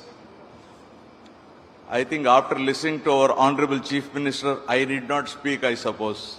Only a few sentences, right? It gives me great pleasure to be a part of the inaugural session of the 30th edition of the CII Partnership Summit here today in the beautiful coastal city of Visakhapatnam, also known as City of Destiny. This summit, jointly hosted by the Government of Andhra Pradesh, the Ministry of Commerce and Industry, Government of India, and CII. CII is one of India's most respected global business platform. It's an honor that Andhra Pradesh is hosting this prestigious event for the 8th time, a reflection of Andhra Pradesh's growing prominence as a hub of investment, trade and innovation. This year's theme, Technology, Trust and Trade, Navigating the New Geo-Economic Order, could not be more timely. The world is at an inflection point where technology and sustainability are reshaping economies and where collaboration, not competition, will define progress. With 7 key thematic tracks, more than 2,500 delegates participating from over 45 countries, and representation from leading multilateral organizations, this summit truly reflects the spirit of global cooperation. Make in India, the pioneering and visionary initiative launched by Honorable Prime Minister Shri Narendra Modi ji 10 years ago, has been a pivotal step to facilitate investment, foster innovation, enhance skill development, protect intellectual property, and build best-in-class manufacturing infrastructure, making India the focus of global attention. Under the visionary leadership of our Honorable Chief Minister, Shri Nara Chandrababu Naidu Garu, Andhra Pradesh has set its sights on becoming a future-ready, innovation-driven state. From IT and advanced manufacturing to quantum technologies and green hydrogen, Andhra Pradesh is emerging as a trusted partner in India's growth story and a key player in the global transition towards sustainable future. Let us together make this 30th edition of the Partnership Summit a celebration of collaboration and confidence, where every handshake leads to a new opportunity and every idea becomes a force for shared prosperity, shaping the future generation to come. Thank you very much. Jai Hind.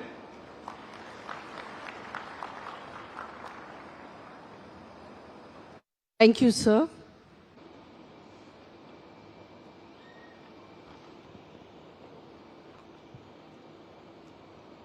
I touch and salute the holy feet of Bharata Mata, the most powerful and the most merciful. On this day, the 30th CII Partnership Summit 2025 at Visakhapatnam, the great personalities who are sharing the dais with me, Honorable Governor of Andhra Pradesh, the ever soft-spoken Sriman S.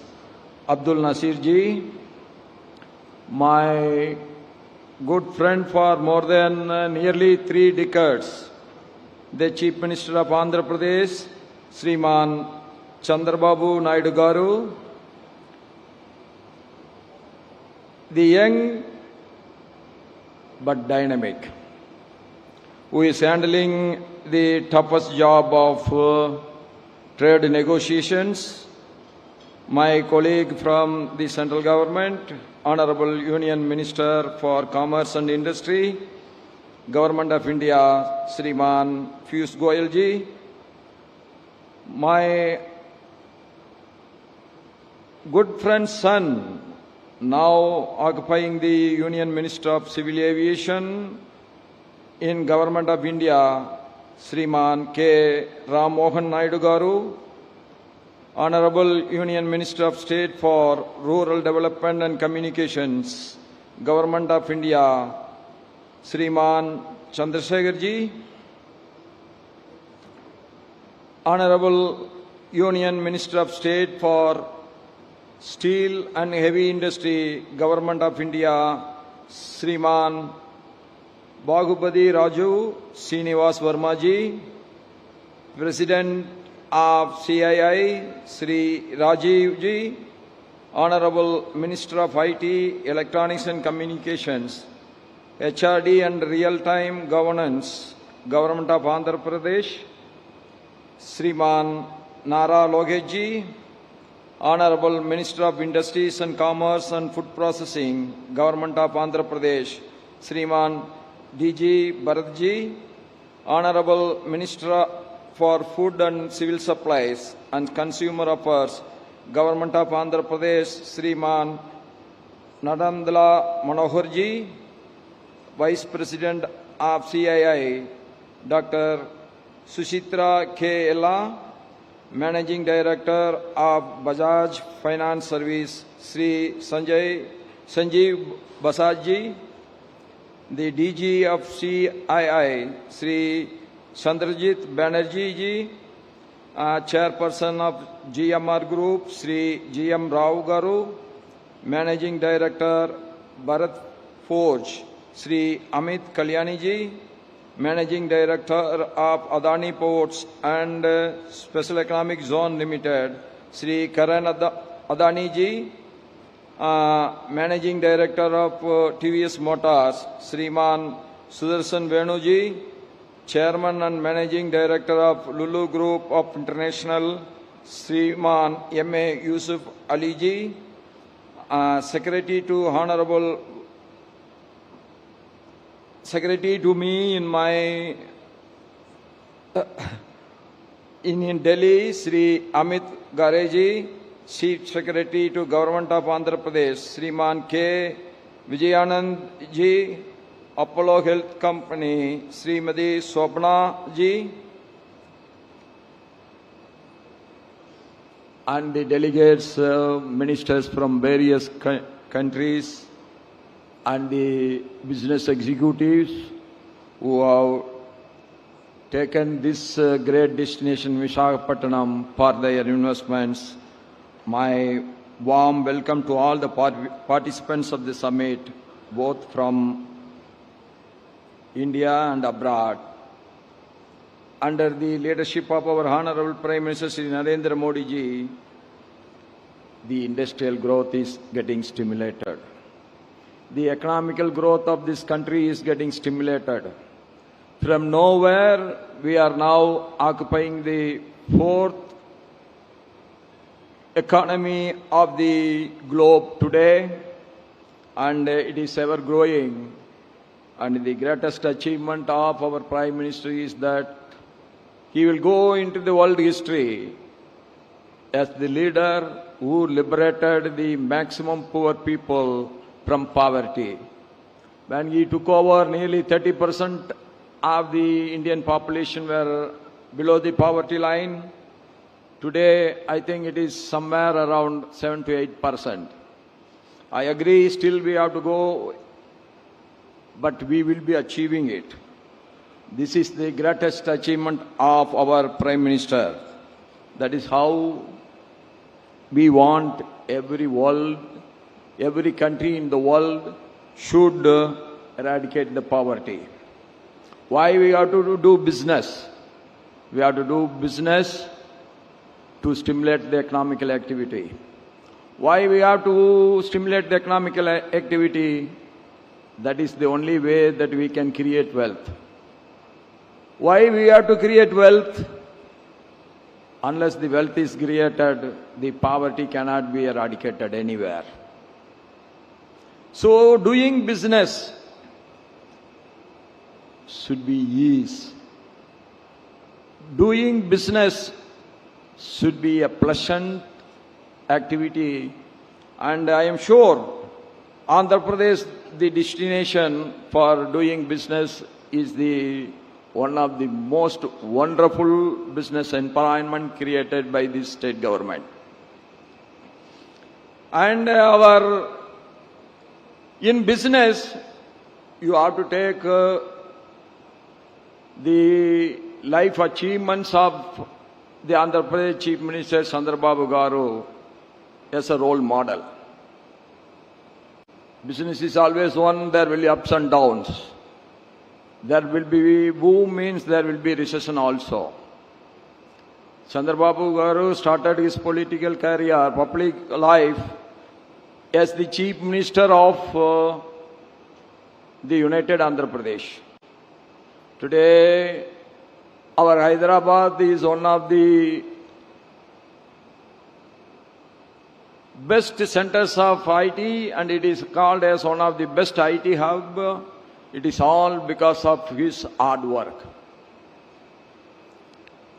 He was the leader, how the modern economical development can take place. But unfortunately, the state has divided into two. All the hard work what he has put in, that area has gone with the other side of Andhra Pradesh, that is Telangana, and he has to start again from A. But what the most interesting thing what I have seen in his face is, when I have seen him nearly 3 decades back, the same enthusiasm, the same inspiration, the same apathy for development, what he has done there, he started here again in Andhra Pradesh. At no time, he is attracting so much of investments from all parts of the world. Every developed economy, every big companies want to invest in Andhra Pradesh. That is because of his inspiration to attract the investors. That is, he is creating an atmosphere where the investors feel very safe, the investors feel they are guaranteed, and the investors feel that ease of doing business is not on paper but in practice. That is the ability of our Chief Minister, and I am appreciating all his efforts all the time. And this summit is one of the wonderful summit, and this is going to be one of the most successful summit also. And you have seen both how the state and central governments are working together. The central minister wants not in the next convention should not be in a temporary state, it should be in the most internationally appreciable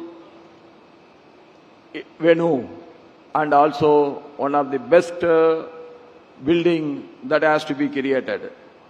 That is shows the interest, that shows that we want to achieve, that shows that we want to grow. And both the center and the state are working together. The achievements are immense. To achieve a great targets is easy. That is what I have seen in both the speeches of the Chief Minister and our Central Minister, Piyush Goyal ji. And I am again telling, the ease of business is going to be one of the best in India because the reforms are taking place in every sector. Reforms in labor laws, reforms in tax system, reforms in creating infrastructure. Anything you name, there the reforms is taking place under the able leadership of our Prime Minister Narendra Modi ji. That is the reason that from nowhere we are today the fourth largest economy. And I am sure this is the right time for you to invest in the fastest growing economy of the world. You have come in the right time, you have come to the right place, you have come with the right ideas. That means the success is going to be yours. Any sector, whether it is food process, whether it is blue economy or green economy, this is the right time to invest in India, and you all are welcome. We all know that business is based on commitment, one. Second is our commitment towards the commitments. Then the third one is the commitments by the governments that also should be honored. That all the three are happening together, that means business is going to be the most successful one. It is an honor and privilege for me to participate in this along with you, and the e-governance and the digital infrastructure have also reduced the transaction cost, improved transparency, and enhanced the ease of doing business. These developments have made us a reliable and efficient partner in global trade. By merging technology with commerce, we have now become a knowledge-driven economy, and you are a part of it. And I am always telling, it's not only the investment should be made at the right time. Like you have to hit the iron when it is really hot. Like that, it is the time to invest in India, it is the time to invest in Andhra Pradesh, it is the time to invest in a trillion economic zone which our Chief Minister wants to create in and around Visakhapatnam. And that is the right attitude, and it is the right time, it is the right decision, and it is the right initiative by all of you. And I am sure that we are going to be the sooner maybe in a year or two, we are going to be the world's third largest economy. And today we are the world's third largest startup ecosystem. These things are the positiveness of our industrial environment, business environment, which has been created by the Prime Minister in the last 11 years.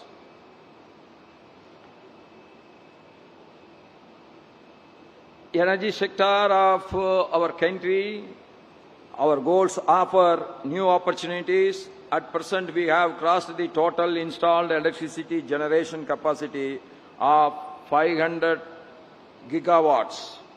Non-fossil fuel sources, including renewable energy, hydro, and nuclear, account for over 51% of the total capacity. We can soon become a global hub for clean technology exports. We want to grow. At the same time, we have to protect the environment. Our commitment towards protecting the environment, we never go back from our commitments. Even the big economies also now want to go back from their commitment, but we never. India is one country which made a commitment, means that is a commitment for lifetime. It will never go back. India is always want to be very friendly with everyone. Recently, I have visited Seychelles. The total population is below 3 lakhs. But our Prime Minister asked me to visit Seychelles on the new Prime Minister taking the oath ceremony of Seychelles. That shows whether a country is big or small, India wants to treat every country equally. That is the greatness of India. We never want to dictate terms to anyone.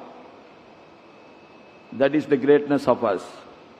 Like that, we never want to hear dictations from anyone. We want to complement each other. We want to grow together. That is the great policy of India. That is why India is growing today, but at the same time, India is friendly with everyone. Yes, that we all must grow together. That is the aim of us. If we all want to grow together, that means not at the cost of the other, but by taking the interest of each other together, we want to grow together. And I am sure all your initiative, all your interest, all your enthusiasm, what you are showing today, that is going to make this 1 trillion economic zone of Visakhapatnam is going to be the most successful one in the coming years. With this, I pray to God that all your good efforts, all your efforts in the future should be very, very successful. And I thank one and all, everyone, for this opportunity to share my views with you. Thank you. Nandri, Namaskaram.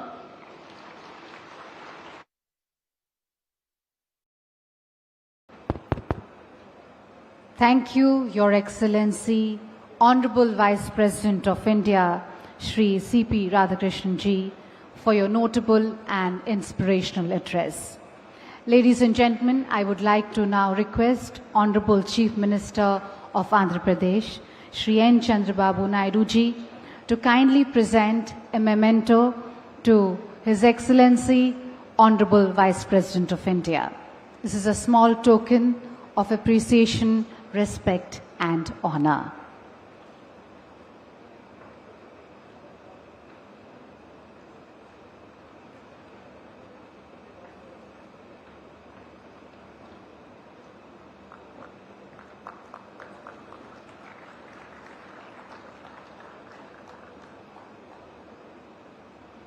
Thank you, Honorable CM. Ladies and gentlemen, with this we come to the end of the inaugural session. May I please request everyone to kindly rise for the national anthem.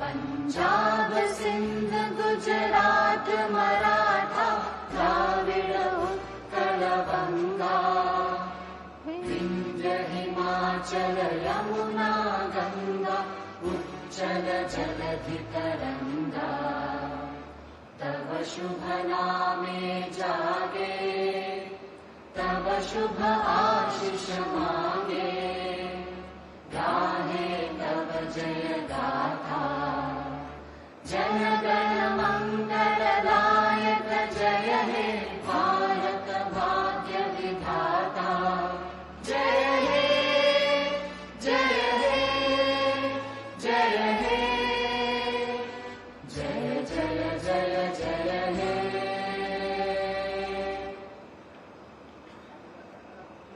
Thank you, ladies and gentlemen. With this, we conclude the inaugural session. Thank you to all our esteemed dignitaries for being here with us. May I request everyone to kindly remain in the room. We are going to start the opening plenary session immediately. We'll just take a few minutes to make the necessary table arrangements. Requesting everyone, all our delegates, to kindly remain in their seats and remain in the room so that we can start the opening plenary session immediately.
यहीं पे next section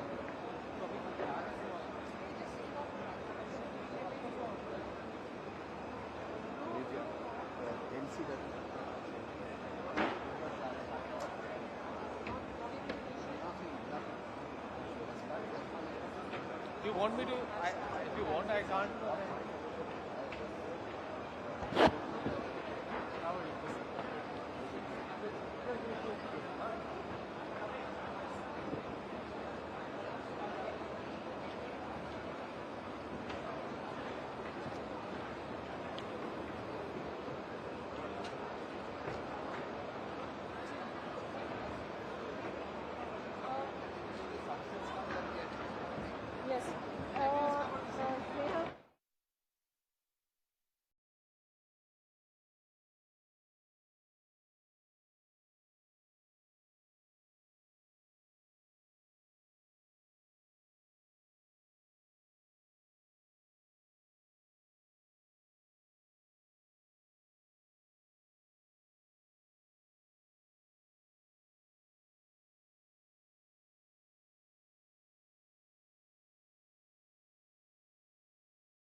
Minister Shri Piyush Goyal ji and Honorable Chief Minister of Andhra Pradesh Shri N. Chandrababu Naidu ji.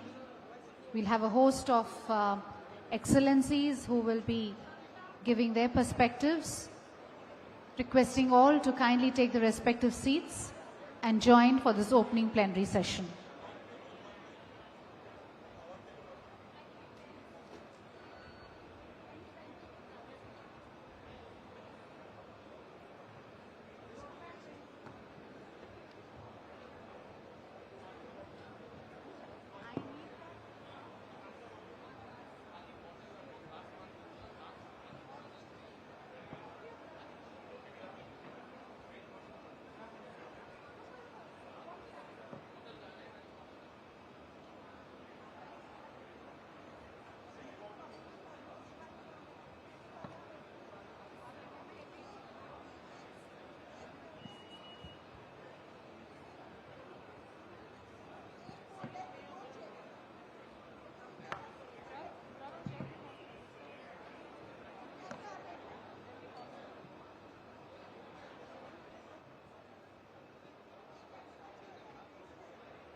That's open.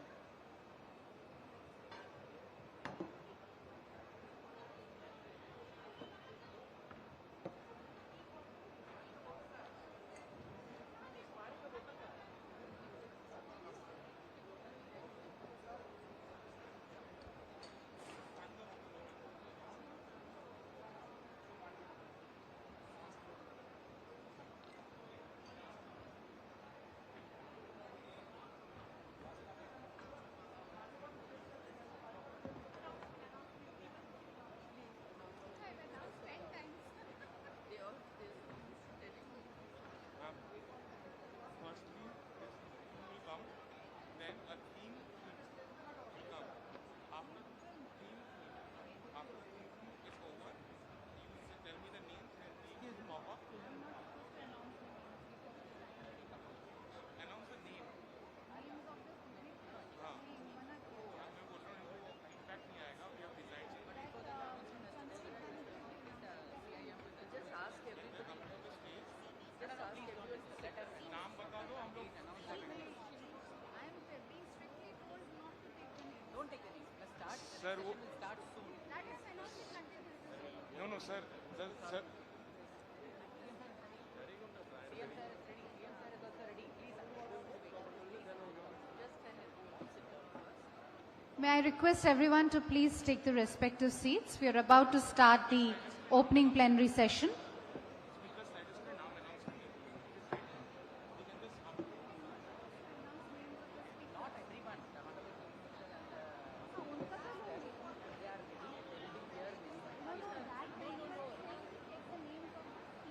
No speakers. No need to take the ministers also. Just start the session. Please tell him. Just start this. Hand over to Chandrajit panel. He's saying just tell her to call me. May I please request our delegates to kindly remain seated. We are about to start the opening plenary session. Requesting everyone to please take their seats.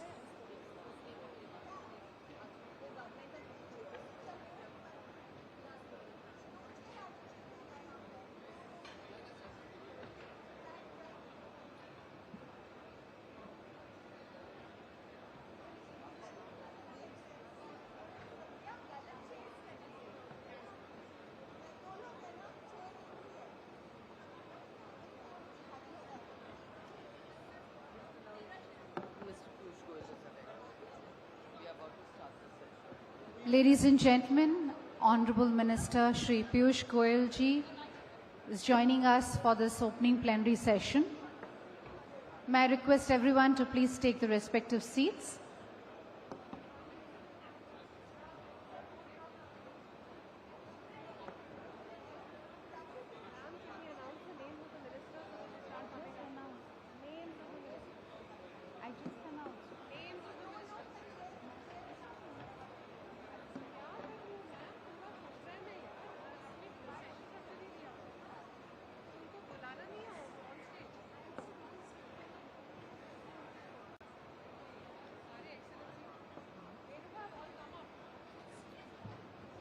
Ladies and gentlemen, a very warm welcome to our opening plenary session. May I request all the esteemed speakers for this session to kindly join us on stage. May I request Excellencies to please join us for the opening plenary session.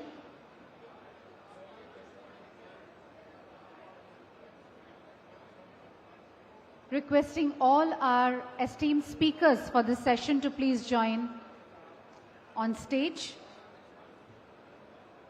Honorable Minister Shri Piyush Goyal ji is here for this opening plenary session. A very warm welcome to you, sir. May I request our esteemed speakers to kindly take their respective seats.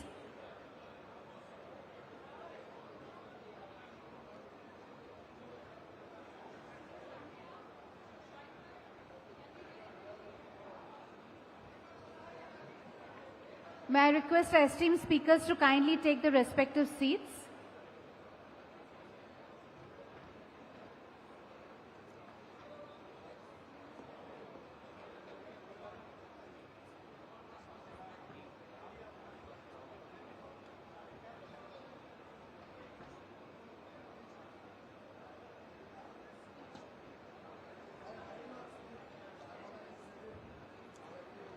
Ladies and gentlemen, a very warm welcome to our opening plenary session. This session will set the tone of the summit and will also explore the critical role of government-industry collaboration, which can proactively contribute in sustaining India's growth momentum and shaping its global leadership. A very warm welcome to our Honorable Minister, Shri Piyush Goyal ji, who has joined us for this session. And extend a very warm welcome to all our excellencies, our foreign delegates and speakers for this session. Ladies and gentlemen, I would like to now request Shri Chandrajit Banerjee to kindly make his welcome remarks and moderate this opening plenary session. Over to you.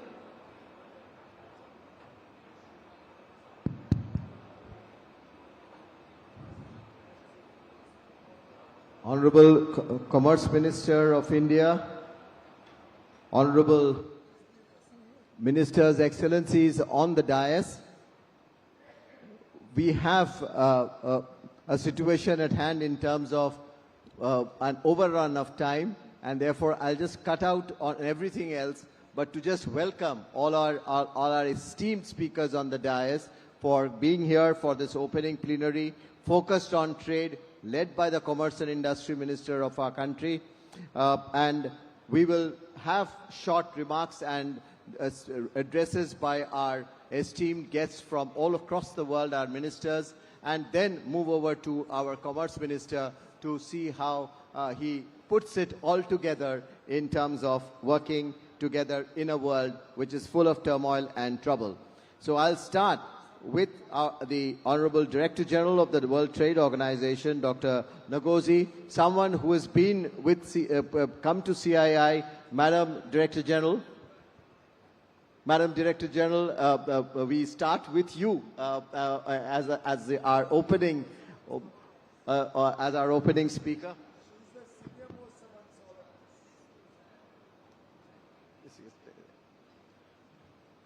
Excellency, you have addressed us many times before, and we are so proud and happy that you could make it in spite of your busy schedule. Over to you. Well, thank you very much, and good morning, everyone. It's a distinct honor to be asked to join you and to speak. I was surprised I'm speaking first, but that is wonderful. Excellencies, ladies and gentlemen, it's really wonderful to have this opportunity to exchange views. So let me start by thanking His Excellency, Honorable Minister Piyush Goyal and his team in the Commerce Ministry, as well as His Excellency Chandrajit Banerjee and his team at the Confederation of Indian Industry for making this possible. I would also like to thank His Excellency Chandrababu Naidu, the Chief Minister of Andhra Pradesh, for inviting us to this beautiful city and this beautiful state. I'm always excited to be in India, a country that is doing so well. The world's fastest growing large economy for a few years now, better than 6% in 2024, 2025, and projected to continue at this fast pace. As we all heard in the opening session, India is a leader in technology and digital innovation, a place where growth is being driven by strong domestic demand, sustained domestic and foreign investment, and stable macroeconomic conditions. So I want to congratulate His Excellency Prime Minister Modi and the entire government of India and its people for this progress. Already the world's third largest economy in purchasing power parity terms, India is on track to surpass Germany and Japan to reach that rank at market exchange rates by the end of the decade. India has the scale, the dynamism, and the credibility to provide leadership, not just in this region, but globally. And this is demonstrated by this very forum with so many people from all over the world, but also by the number of partnerships and free trade agreements and negotiations underway, as we heard from Minister Piyush. So I'm from the World Trade Organization. I'm the head of the World Trade Organization. And the message I want to give you here is that in addition to all the bilateral deals and partnerships that are being made, the world still needs multilateral organizations, particularly in trade, in order to be able to have global cooperation and global growth. You cannot have global growth without global trade growth. You cannot have even growth in India without growth in trade. So that's the premise. You cannot even have global financial stability without global trade stability. To do that, you need both the bilateral agreements, the investments, but you also need the multilateral fora in order to be able to move forward. So that is why the organization I head, the World Trade Organization, is very, very important. And I want you to know that we are experiencing the greatest disruptions in global trade in 8 decades. It's unprecedented, the undermining of the rules of trade. But my message to you today is that in spite of this undermining, the global trading system remains resilient.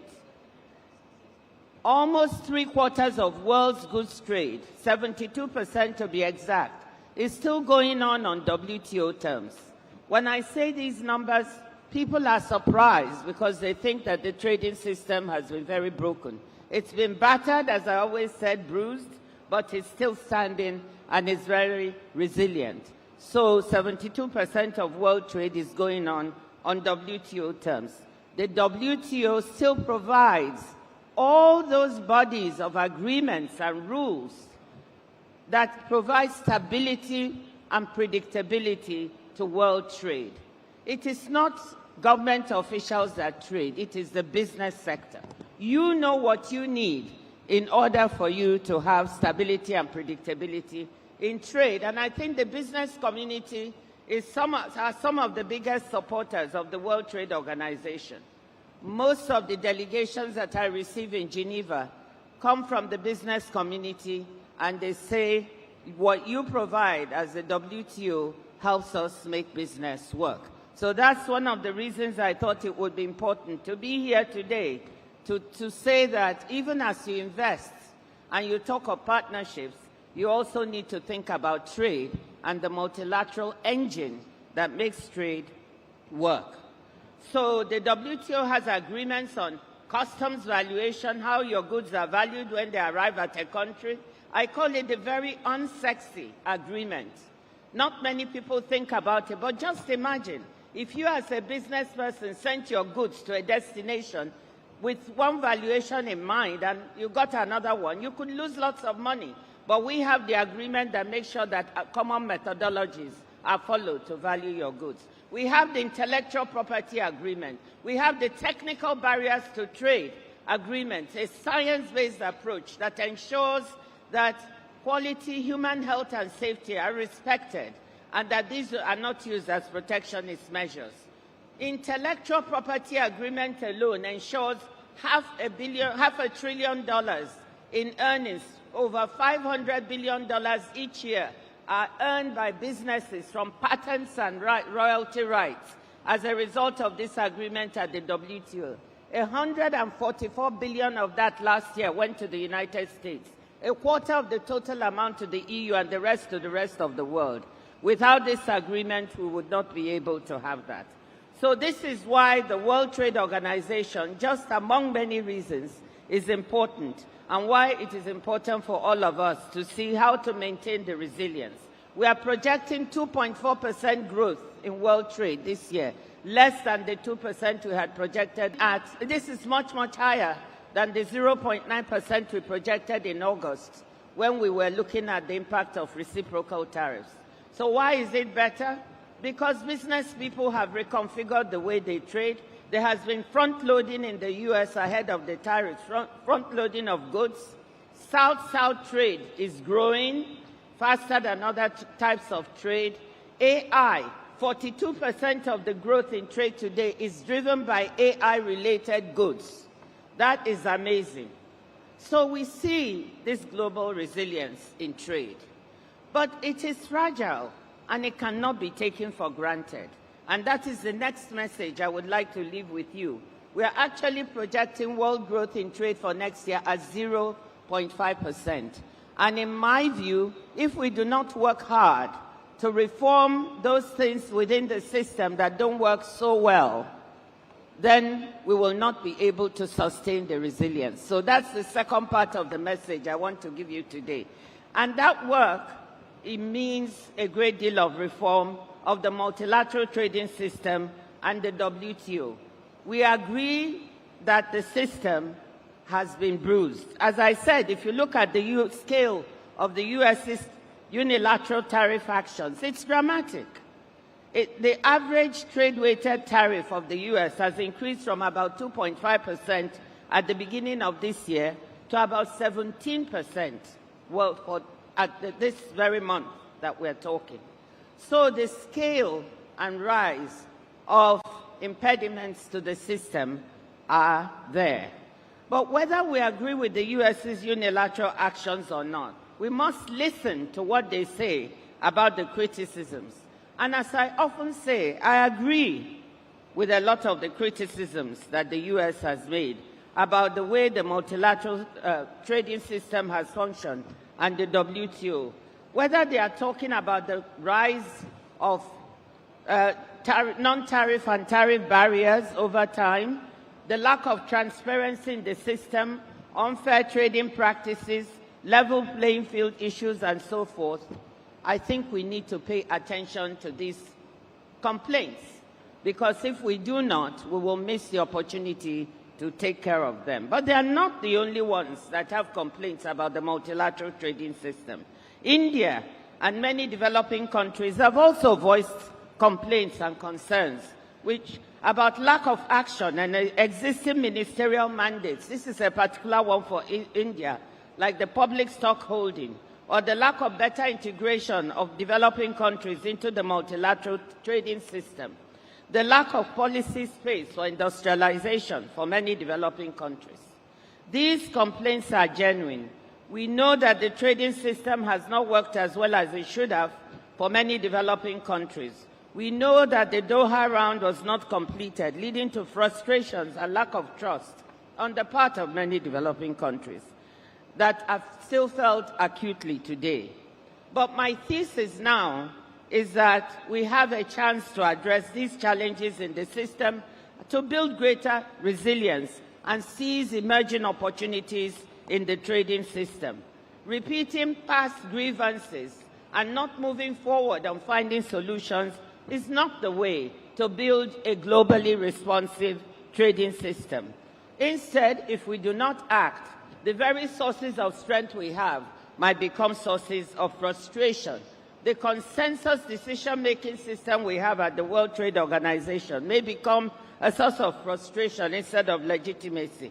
A system, the fact that members are seeking to build coalitions to look at new trading opportunities within the global world, cooperation, and they are not able to do so, may become a source of frustration. So my charge to all of us is that, yes, we need to look at what are the things that do not work within this system and how can we repair it. And there, India can be a leader. India should be a leader in the reform process at the WTO. India should be a leader, making sure that we do not stay in a system that becomes more power-based instead of rules-based. We must do the work that is necessary to give reform a chance. We must correct old wrongs and seize opportunities that are emerging. And what are these opportunities? We can see supply chains reconfiguring. India is a beneficiary of this reconfiguration of supply chains. We can see green trade emerging. We heard Andhra Pradesh is going to be a green hydrogen valley. We know digitally delivered services trade is growing at a very fast pace, 6 to 8%, and it's almost worth $5 trillion. And India has the unique opportunity to do well, is doing well in digitally delivered trade. So we see South-South trade growing. Again, India has big opportunities here. So I'm here to give the message that, look, we have the opportunity to reform, to seize these emerging opportunities in the trading world. India should be a big part of this reform. It should allow us to move the system so it can have more flexibility to allow even smaller developing countries to benefit. So what am I saying? I'm here really asking that we all work together to improve and strengthen the global trading system that has largely delivered for the world. It can still deliver more for us. It should deliver more for developing countries, and we have the ingredients to make it do so. Let us work together, join hands, seize the opportunities, and move the global trading system and the WTO forward. Thank you.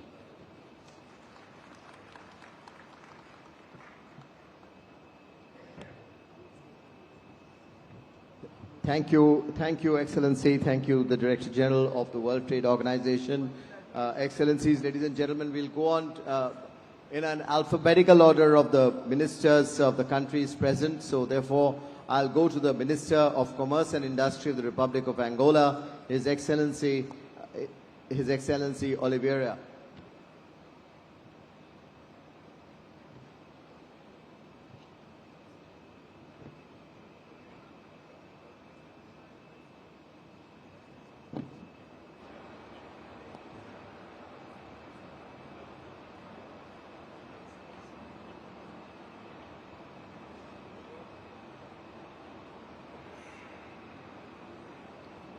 Thank you very much. First of all, I would like to thank for the Indian authorities for this invitation to participate in this session. Excellencies and esteemed colleagues, distinguished leaders of Indian industry, it's an immense privilege to stand before you today in Visakhapatnam, this dynamic seat of industry and aspiration, for the opening session of the third CII Partnership Summit. I convey the warmest greetings for His Excellency, the President João Manuel Gonçalves Lourenço, and the people of Angola. My presence here as Minister of Industry and Commerce and in our nation capacity as the current chair of the African Union underscores the deep strategic priority we place on our partnership with India. The theme of this summit, Technology, Trust and Trade, Navigating the New Geoeconomic Order, is not just a title. It is a critical mandate. We are living in a period of geopolitical fracture and economic volatility. For the nations of the Global South, this reordering demands that we move beyond historical limitations and forge a new, resilient, multipolar economic architecture. Our relationship with India is built on decades of mutual respect, but it is currently undergoing a profound and necessary transition. Historically, India has been an absolutely essential partner in Angola's economy, consistently ranking among our top trade partners. Our total bilateral trade has reached an estimated $5.3 billion recently. But that reliance, with nearly 90% of our exports being crude oil, represents a structural vulnerability. Our government, under President Lorenzo, therefore, embarked on an ambitious mandate of economic diversification and modernization. This strategic pivot was unequivocally cemented by the landmark state visit by the President of India, Draupadi Murmu, to Luanda just recently. This diplomatic intensity proves that India has become our preferred partner in the modernization journey, a relationship built on a mutual trust, respect for national agency, and non-conditional engagement. To succeed in this new geoeconomic order, we must leapfrog traditional development challenges through technology. Angola is ready to embrace India's expertise in two transformative areas. First, digital sovereignty, effective governance, an inclusive business environment, and accelerate diversification, all hinging upon robust digital public infrastructure. We are currently ranked 160th globally in eco-governance and development, and this must change. India's DPI model, the Indian Stack, is a proven, scalable digital public good. We are actively cooperating to implement this DPI model, enabling digital IDs, e-payments, and e-governance for our citizens and business, even in urban and rural areas. This is a direct intervention to streamline our business environment, ensuring that Indian investors find a growth-friendly and efficient regulatory home. Second, physical connectivity. Then we have talked about Lobito Corridor. Global resilience is now defined by the security of supply chains. The Lobito Trans-African Corridor is a transformative initiative revitalizing the railroad network to connect the critical mineral-rich heartlands of DRC, Republic Democratic of Congo, and Zambia, the Angolan's Atlantic port of Lobito. India's potential role is highly strategic, recognizing its own need for critical minerals like copper and cobalt. For its energy transition, India has offered a technical feasibility grant and signaled interest in locomotive leasing. Furthermore, we welcome the offer to supply high-standard solutions like the Vande Bharat trains to modernize our rail infrastructure. India's involvement here is a clear demonstration of South-South technology transfer and collaboration on global strategic projects. Our partnership must evolve from a predominantly transactional energy relationship to one of deep value chain integration. To the Indian oil and gas majors, we urge you to move beyond purchased crude. We seek long-term investment in upstream, exploration, refining, and critical downstream petrochemicals like fertilizer, urea production within Angola. This stabilizes our revenues and deepens our integration. More crucially, we seek partnership in our priority non-oil sectors. First of all, critical minerals. Angola has a significant untapped reserves of crucial and rare earth minerals. We invite Indian firms to invest in joint exploration and critical in local process and diamond processing. The goal is not just export raw materials, but to create high-value processed processed goods in Angola. Agriculture. To achieve food security, we need India's unparalleled expertise in small farm mechanization, seed technology, and the localized manufacturing of fertilizer.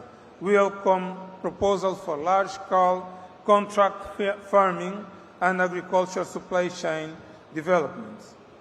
Third, pharmaceuticals. India is a global leader and one of our largest suppliers of essential medicines. The next logical step is establishing local pharmaceutical research and manufacturing units and health technology transfers facilities in Angola, building local and regional healthcare capacity and resilience. Our partnership is about more than commerce. It's about institutional alignment for sustainable future. During the recent state visit, we exchanged two key memoranda of understanding, one on fisheries and aquaculture, and another on consular matters, strengthening our people-to-people links. We have also committed to the key Indian-led global initiatives, the Global Biofuels Alliance and the International Big Cat Alliance.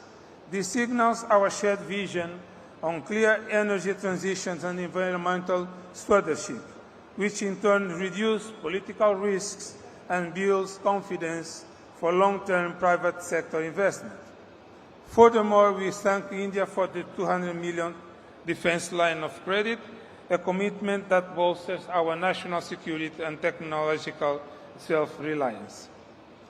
To the corporate leaders here at CII, Angola is emerging as a key participant in Africa's growth history. Our structural reforms have created an open, supportive, and conducive business environment, complete with a commitment to improve human capital and infrastructure. We invite India's innovative small and medium enterprises to utilize the Indian government lines of credit program. This mechanism is an effective market entry tool, ensuring that agility and technical expertise contribute directly to our priority sectors, from rail to power generation to industry processing. By embracing the TTT formula, technology to modernize, deepening trust through a strategic alignment to diversifying trade into high-value sectors, India and Angola are not just navigating the new economic order. We are defining a successful, equitable path to the entire global South. I look forward to welcoming you to Angola. Let us build this resilient, prosperous, and multipolar future together. Thank you. Thank you, Honourable Minister, for that address. As I mentioned at the beginning, that we are going alphabetical country-wise for our Honourable Ministers on the dais, and therefore I now move to Armenia, the Minister of Economy, His Excellency Papoyan.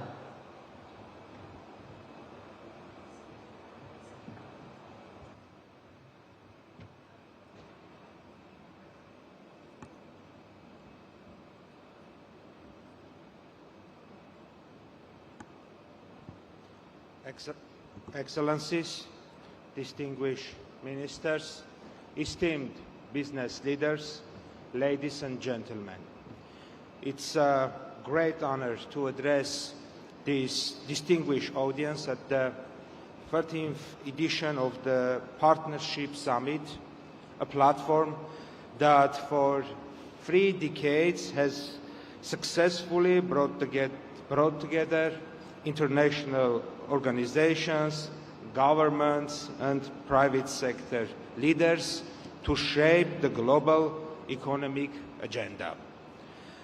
I would like to express my sincere gratitude to the Government of India, the Ministry of Commerce and Industry, the Government of Andhra Pradesh, and the Confederation of Indian Industry for their warm hospitality and the excellent organization of this important event. Armenia highly values its long-standing friendship with India, a nation that continues to demonstrate visionary leadership and impressive economic dynamism. India's achievements in innovation, technology and inclusive development are a source of inspiration for many countries, including Armenia. We are confident that this summit held in India, a country that embodies growth through partnership, will generate new ideas, promote sustainable collaboration and create lasting opportunities for all participants. At the same time, Armenia attaches great importance to expanding cooperation with all countries represented here today.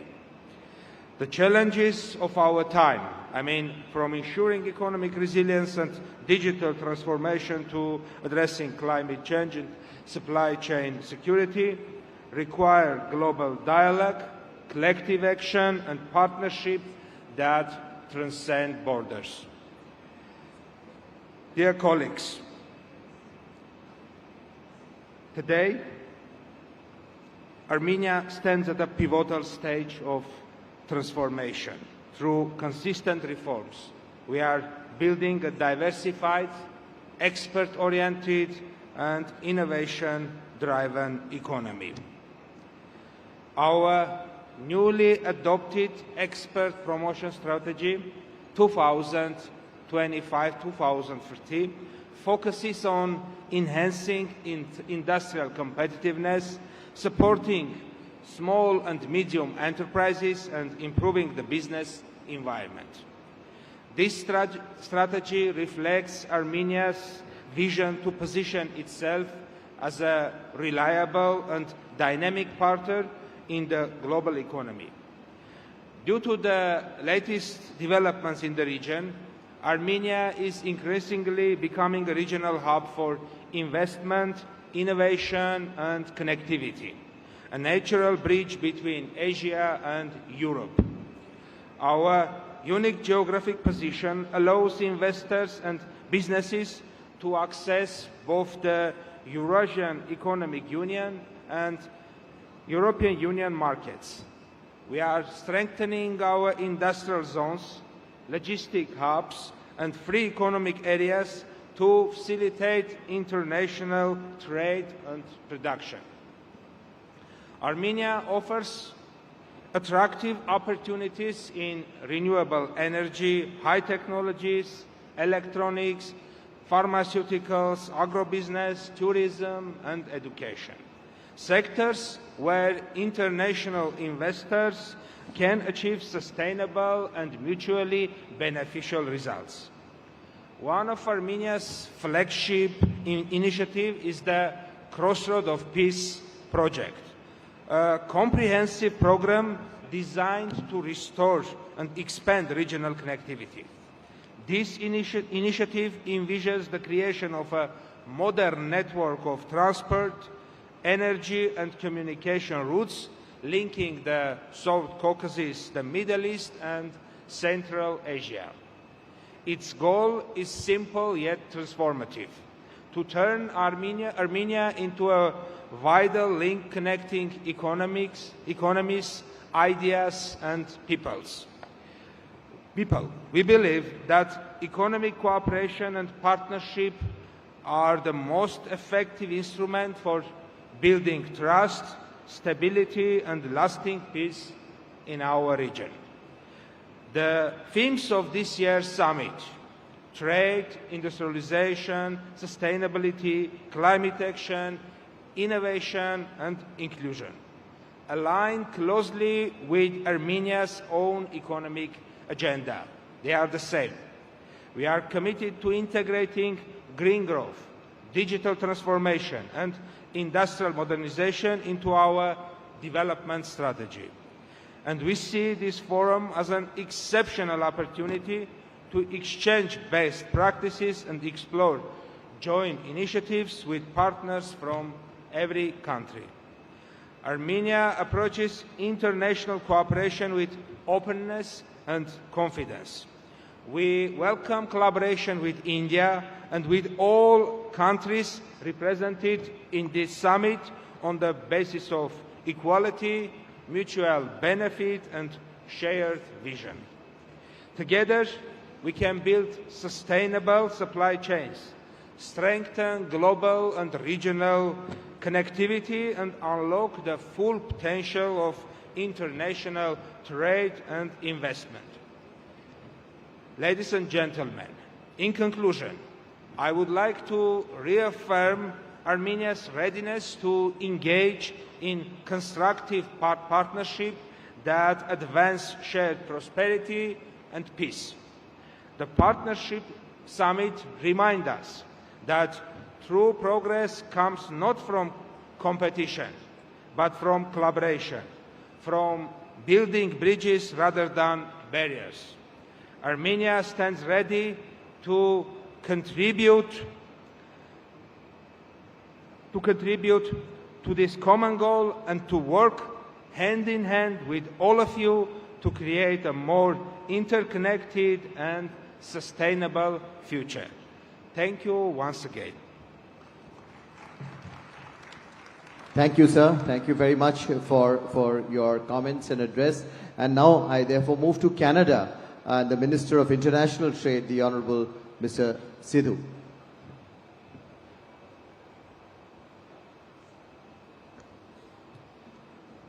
Well, thank you for that kind introduction. Hello, everyone. Bonjour et tous. Namaste. I'm delighted to be here in India for my first visit as Canada's Minister of International Trade. Minister Goyal, it was great to see you yesterday for a very productive meeting. And I want to thank you and, of course, Chief Minister Naidu for having us here today.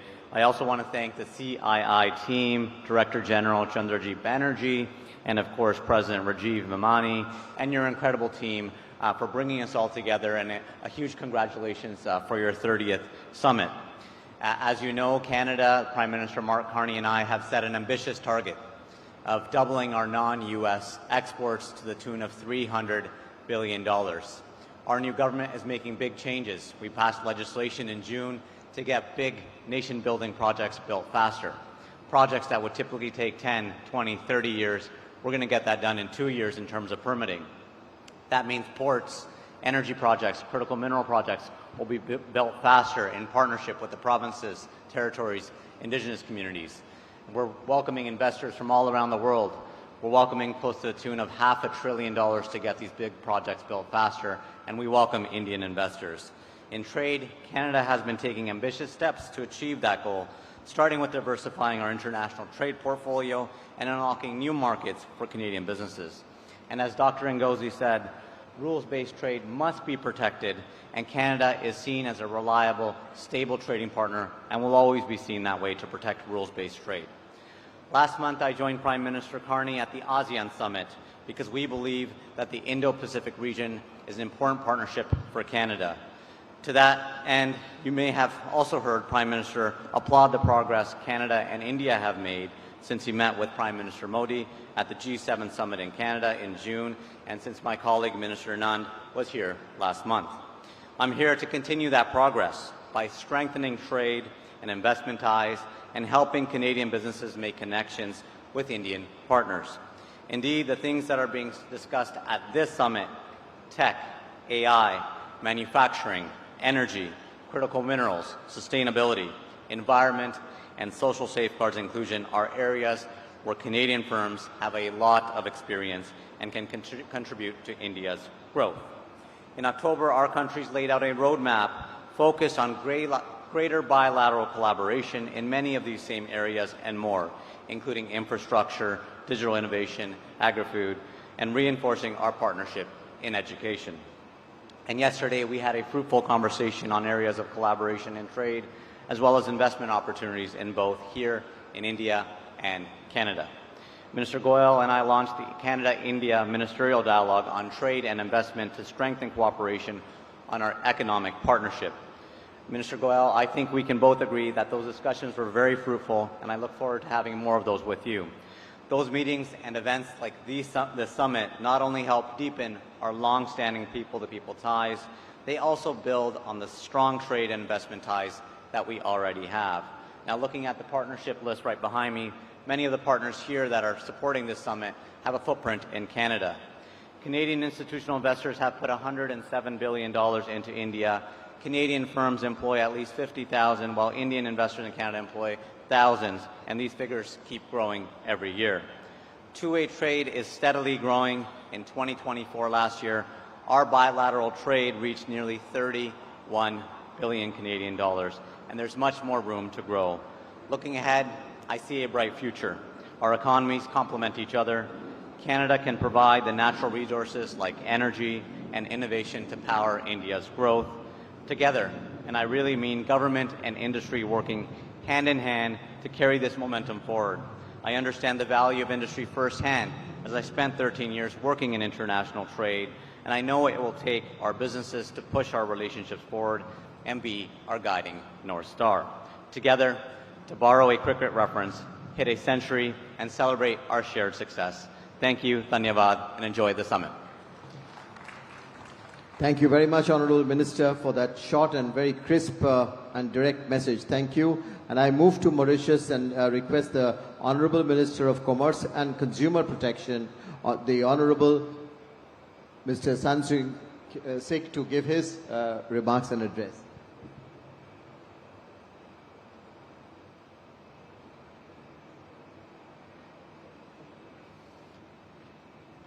Honorable Chief Minister of Andhra Pradesh, Honorable Minister of Commerce and Industry of India, my good friend Honorable Piyush Goyal, distinguished ministers, excellencies, esteemed business leaders, ladies and gentlemen. It is with great pleasure that I address you today. Only a few months ago, at the 20th CII India-Africa Conclave in New Delhi, we stood together to reaffirm a vision of deeper partnership between India and Africa, anchored in trade, trust and technology. That meeting was not a ceremonial exercise. It was the continuation of a journey that has, over the past 2 decades, reshaped how two regions of the global South engage with each other and with the world. Today, at the 30th CII Partnership Summit, we move from vision to execution, from frameworks to outcomes. When the conclave first convened in 2005, the world spoke of India-Africa as emerging regions of promise. Today, we no longer speak of promise, we speak of performance. Africa has become the fastest urbanizing continent, home to the world's youngest population. India stands as a global powerhouse in digital innovation and advanced manufacturing. And Mauritius has remained the trusted bridge between these two regions, connecting markets, investors, and aspiration across the Indian Ocean. Earlier this year, the visit of Prime Minister Shri Narendra Modi to Mauritius marked a defining moment with the adoption of the India-Mauritius joint vision for an enhanced strategic partnership, reaffirming both governments' commitment to deepen collaboration in trade, investment, innovation, and financial services. This renewed framework underscores that our cooperation now extends beyond commerce. It is about building shared capacity and resilience across the Indian Ocean region. Mauritius has become the testing ground for this new architecture of trade between India and Africa. Indian enterprises today operate across our banking, ICT, construction, and energy sectors, while Mauritian investors are increasing their presence in India, particularly in financial and professional services. The relationship between India and Mauritius remains one of the enduring depth, building on trade, investment, and shared prosperity. Over the past 5 years, India has consistently ranked among the leading trading partners of Mauritius, representing about 11% of our total imports and standing as the third largest source of goods to the Mauritian markets. The volume of exports from India to Mauritius demonstrates the strength and stability of this partnership, valued at $646 million USD in 2023 and $766 million USD in 2024. India's top 5 exports to Mauritius include pharmaceuticals, cotton, cereals, motor vehicles, and mineral fuels. India also remains a key supplier of yarn and fabrics, which support Mauritius' textile and clothing industry, one of the backbones of our manufacturing sector. Conversely, Mauritian exports to India have steadily diversified from 24 million USD in 2019 to 46 million USD in 2024, comprising mainly medical devices, waste, and scrap of cast iron, aluminium, alloy, steel, and lead acid accumulators. Investment flows tells an equally compelling story. Cumulative FDI, equity inflows from India to Mauritius between April 2000 and March 2025 total to 180 billion USD, accounting for around 25% of India's total FDI inflows during that period. This partnership is reinforced by the strong institutional and corporate presence of India and Mauritius.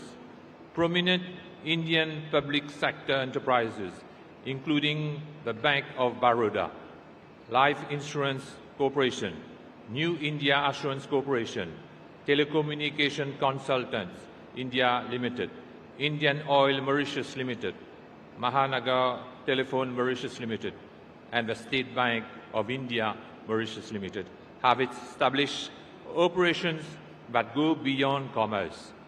Through their corporate social responsibility programs, these entities have contributed significantly to community development, education, and skills transfer in Mauritius. The human dimension of this partnership is equally strong.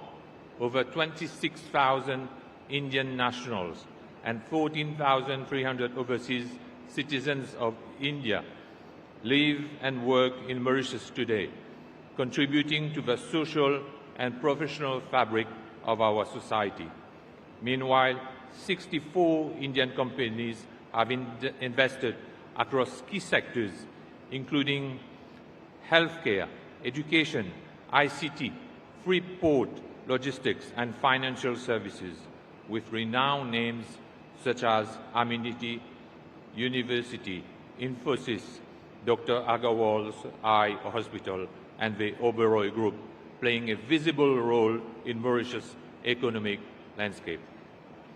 Ladies and gentlemen, government's forward-looking vision, Mauritius' new government program for 2025-2029 complements this renewed momentum. It outlines 6 priorities that align with the very themes of this summit. Number 1, a new economic model. Number 2, ocean economy. Number 3, food security and agro-industry. Number 4, green energy and climate diplomacy. Number 5, digital transformation. And number 6, consumer protection and fair markets. Each of these pillars is designed not only for national growth, but to strengthen our collective economic space, the India-Africa-Mauritius axis of shared prosperity. The recent state visit of the Prime Minister of Mauritius, Dr. Navin Chandrababu, to India further deepened this momentum. It brought tangible outcomes from a special economic package worth 680 million USD supporting infrastructure, health, and renewable energy products to new memoranda in science, education, and SME promotion. These outcomes testifies that our partnership continues to evolve from sentiments to substance, from shared heritage to shared prosperity. Ladies and gentlemen, the message from Mauritius is clear. We are not competitors, we are connectors. Mauritius is ready to be the platform where African resources meet India's innovation and scale. African manufacturing expands through Indian investment, and Africa's young talent learns through India's experience, anchored in Mauritius' regional infrastructure, education, and finance. The themes of this summit, technology, trust, and trade, are not abstract for us. They reflect how Mauritius operates and what we offer. Access through trade agreements across 3 continents. Stability through sound governance and transparent regulation. Connectivity through maritime, digital, and financial networks. And above all, trust built through decades of partnership with India. We are now exploring with CII and partner countries the possibility of a Mauritius India-Africa Business Innovation Forum, a standing platform to turn today's idea into tomorrow's project. Because it is no longer enough to talk about cooperation, we must operationalize it. As we mark 20 years since this conclave began, we can be proud of how far we have come, yet clear-eyed about how far we must still go. History will not remember the size of our economies, but the scale of our ambitions and the sincerity with which we build bridges across the Indian Ocean. Mauritius reaffirms its unwavering commitment to remain and to strengthen its role as India's closest, most reliable and forward-looking partner in Africa. Together, let us shape a new global architecture, one defined not by distance or dominance, but by cooperation, connectivity, and shared destiny. Thank you for your attention. Thank you very much, sir. Thank you. And I now move to Nepal and the Minister of Industry, Commerce and Supplies, the Honorable Mr. Anil Kumar Sinha.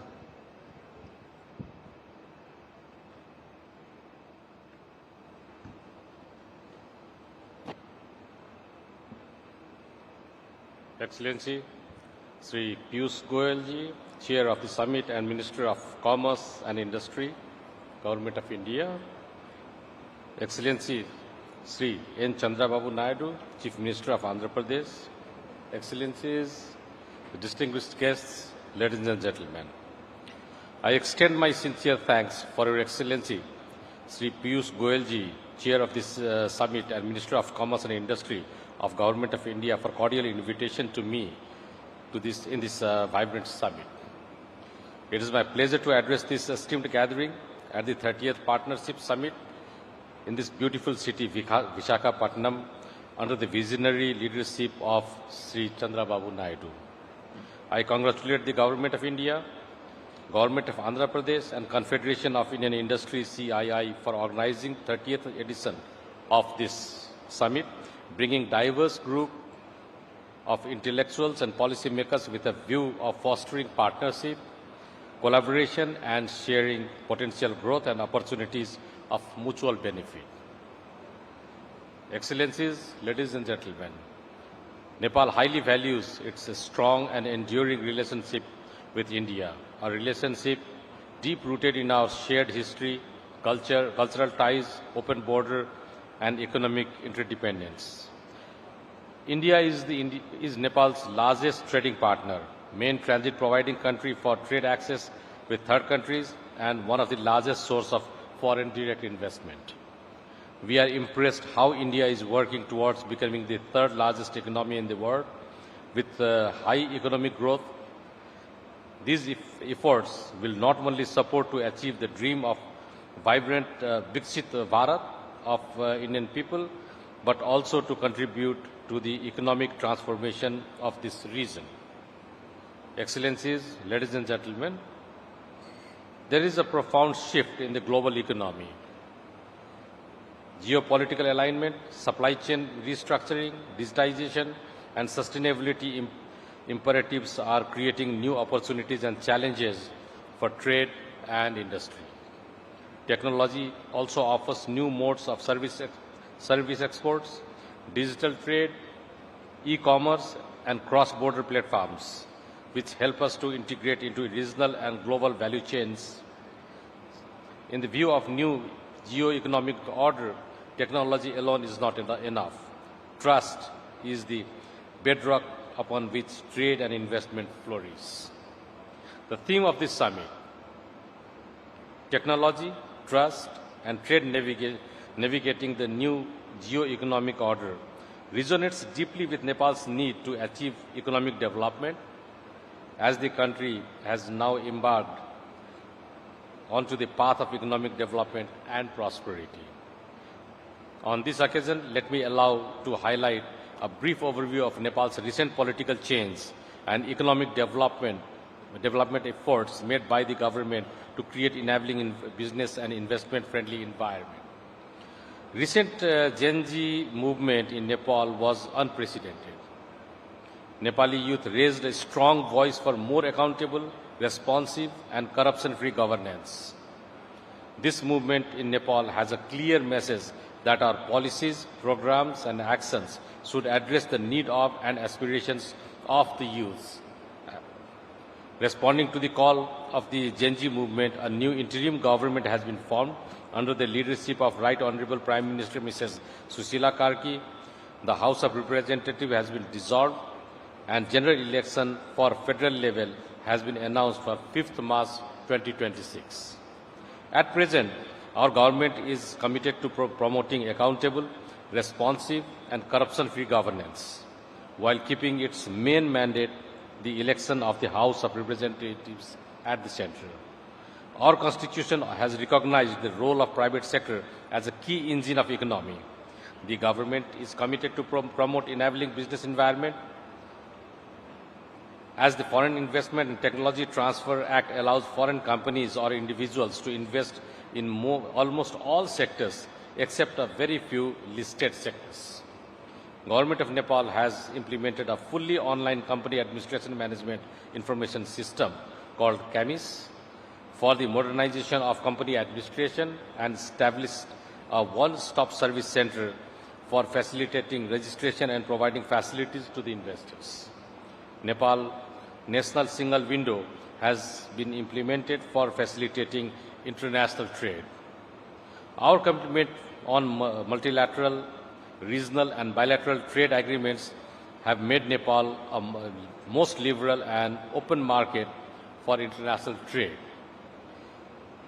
Rising opportunities of software export, business process outsourcing, e-commerce, fintech and digital services in Nepal shows comparative advantage in the information and communication technology sector.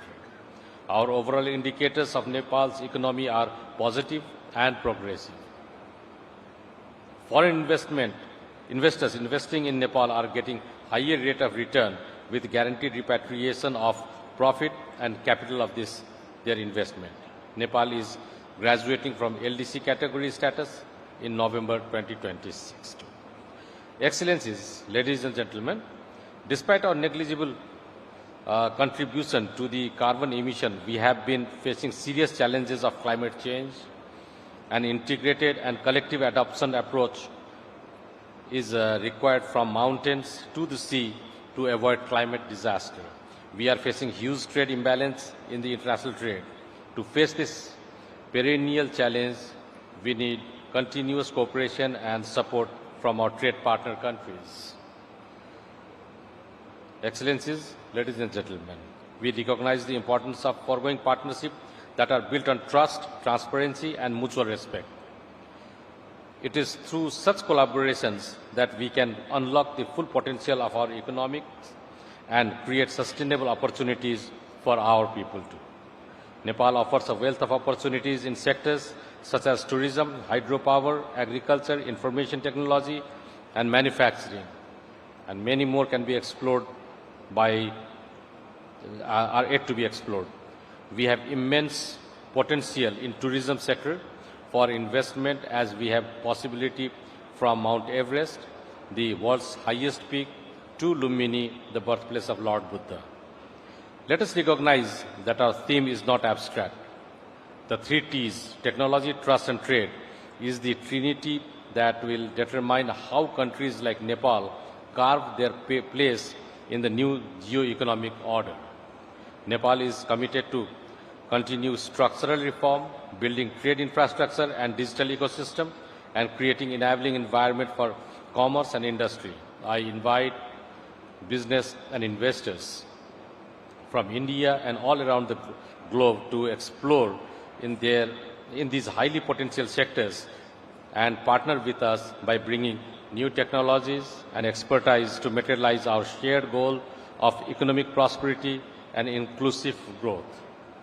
I am confident that the discussion and deliberations at this summit will pave the way for meaningful partnership that drive sustainable growth, innovation, technology transfer, and prosperity in our region. Together, let us embark on a journey of shared success and prosperity. At the end, I congratulate the Ministry of Commerce and Industry, Government of India, and CII for the excellent arrangement of this summit. I thank you all for your attention. I look forward to fruitful deliberations, productive partnership, and collective actions. Dhanyavad, namaskar. Thank you very much, Sir the Honorable Minister from Nepal.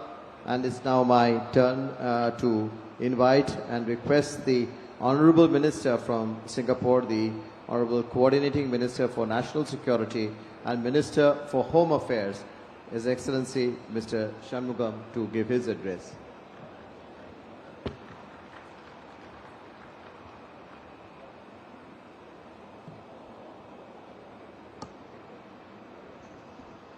Honorable Chief Minister of Andhra Pradesh, Shri Chandrababu Naidu, Honorable Minister of Commerce and Industry, Shri Piyush Goyal, Ministers, Excellencies, business leaders, ladies and gentlemen. In the interest of time, I will skip some of my introductory remarks. This is a time of disruption to the world order. There is great uncertainty as to how the changes will work out. We in Singapore believe in the growth of India, and relations between India and Singapore are strong and they are expanding in scope and depth.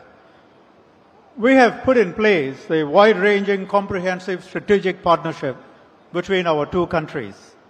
The India-Singapore Ministerial Roundtable, ISMR, and the India-Singapore Business Roundtable, ISBR, are now in their 3rd year, and they are the structural mechanisms for the relationship between the two countries.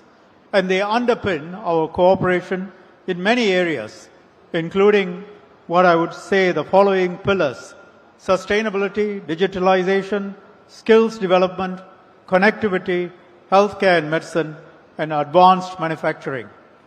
And in these times of global uncertainty, where the global supply chains are being affected, global trade is being affected, strong ties between like-minded countries, either bilaterally or in groups, can help those who are involved to steer through the turbulence that all of us face. And between India and Singapore, our people-to-people ties, business-to-business ties are long-standing and they are extremely strong. Many Singaporeans have deep roots in India. Many Indian families have members who are either studying or working in Singapore. And many Singaporean companies are investing in India, doing good business with Indian partners, and vice versa. Last year, India attracted close to US $15 billion from investors in Singapore. That's 20% of all FDI into India. Yesterday, my colleague, Minister Gan Xiao Hung, visited the new AI SATS logistics park in Bengaluru. This development will give a boost to Indian companies in the export-import sector. Given our size, it is a challenge for us to be in all states in India. We focus on some states where the areas where we in Singapore do well have some relevance. Honorable Chief Minister, Mr. Naidu, has been a strong advocate of close cooperation with Singapore, and as a result, we have had a very good, long-standing partnership, and we hope to do more with Andhra Pradesh, and it's a show of our faith and our deep interest, and the interest our companies are showing that we, Singapore, probably the smallest country represented here, has the biggest business delegation and led by 2 ministers. You know, Singapore, we are quite careful in how we spend our money. So this is a statement of intention. Later today, our respective governments will sign a memorandum of understanding to establish a framework of cooperation in sustainable urban governance, digital governance, human resource development, and sustainable economic development. We hope this MOU will support the realization of the vision of Swarna Andhra 2047 for a wealthy, happy, healthy state. In closing, I wish everyone a fruitful partnership summit, and we look forward to deepening cooperation with our partners, working more closely together for the benefit of our peoples. Thank you. Thank you. Thank you very much, Honorable Minister, for that very sharp, short and sweet message. Thank you. And I now request the Honorable Minister from Venezuela, the Minister of People's Power of Ecological Mining Development, His Excellency Hector Hernandez, to please address us.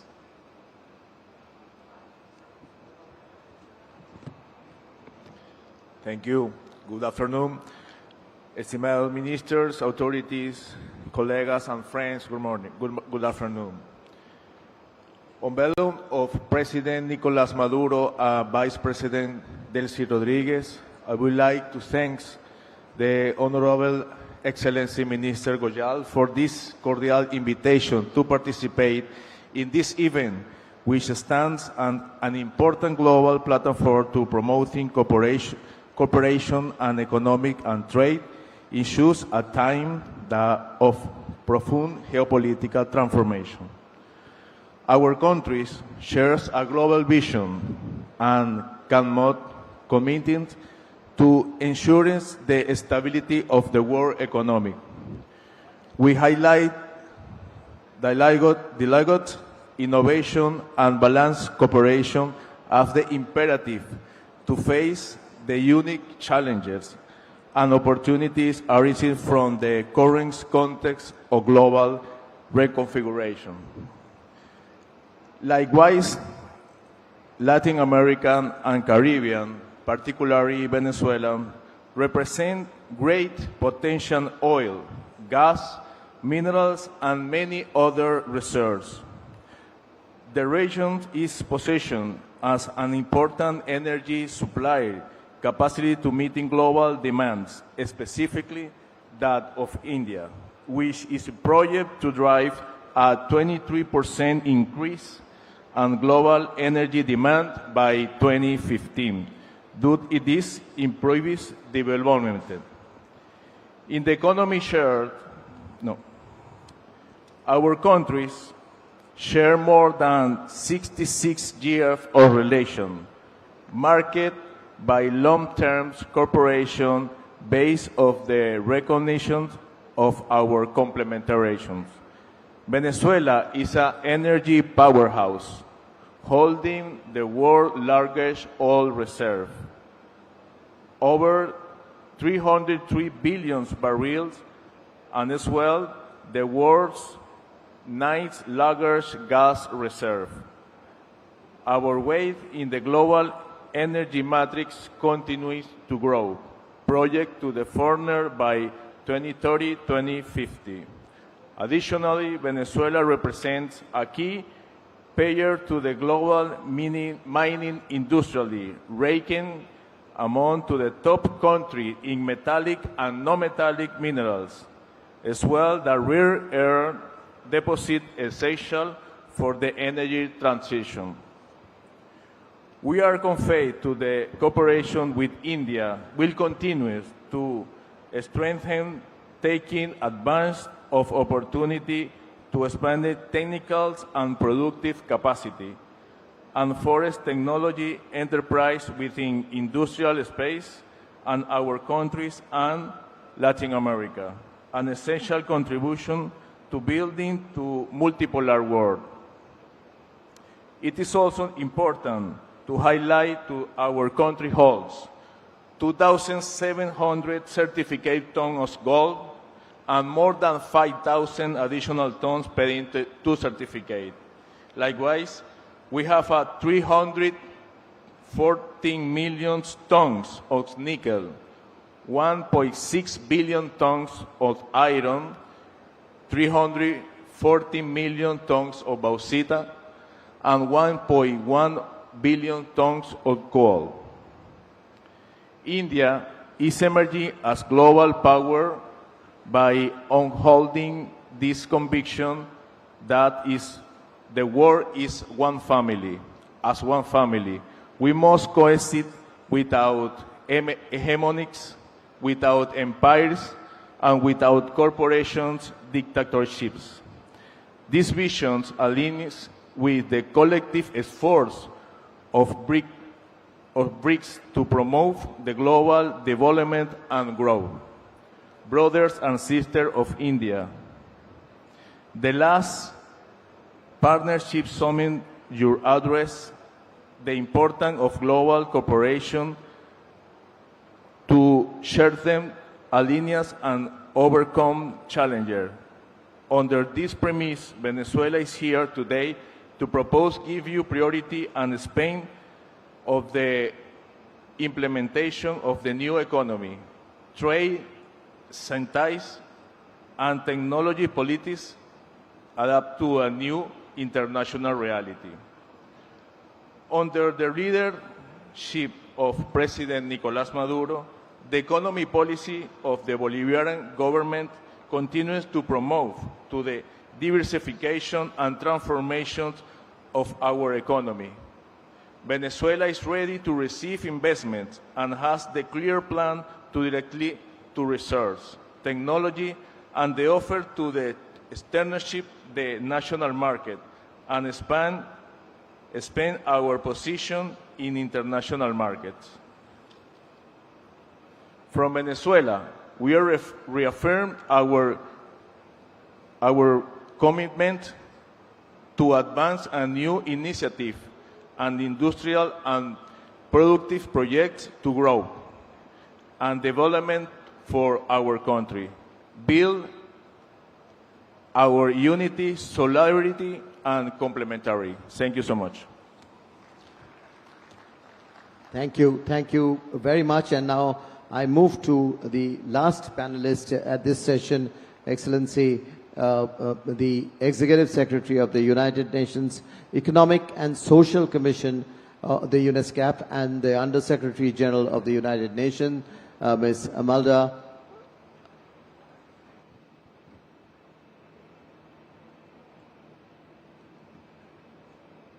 Honorable Minister Sri Piyush Goyal, Honorable Chief Minister Mr. Naidu, Honorable Ministers, Excellencies, eminent business leaders, ladies and gentlemen, it is my pleasure to join you all at this very important CII Partnership Summit. At the outset, I would like to thank the Honorable Minister, Shri Piyush Goyal, for the invitation.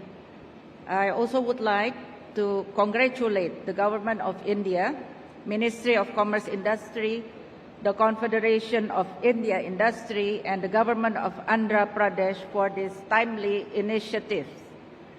We gather at a very challenging time with persistent global headwinds and geopolitical disruptions affecting a country's development progress. Yet, amid this turbulence, India's economic performance is commendable. India's trade trajectory is characterized by a dual engine of growth, where the reliable services sector provides stability, while at the same time the merchandise sector undergoes a critical transformation. India consistently runs a substantial trade surplus in services. This growth is driven by high-value exports in IT and professional as well as digital consulting, which acts as the primary buffer against external shocks.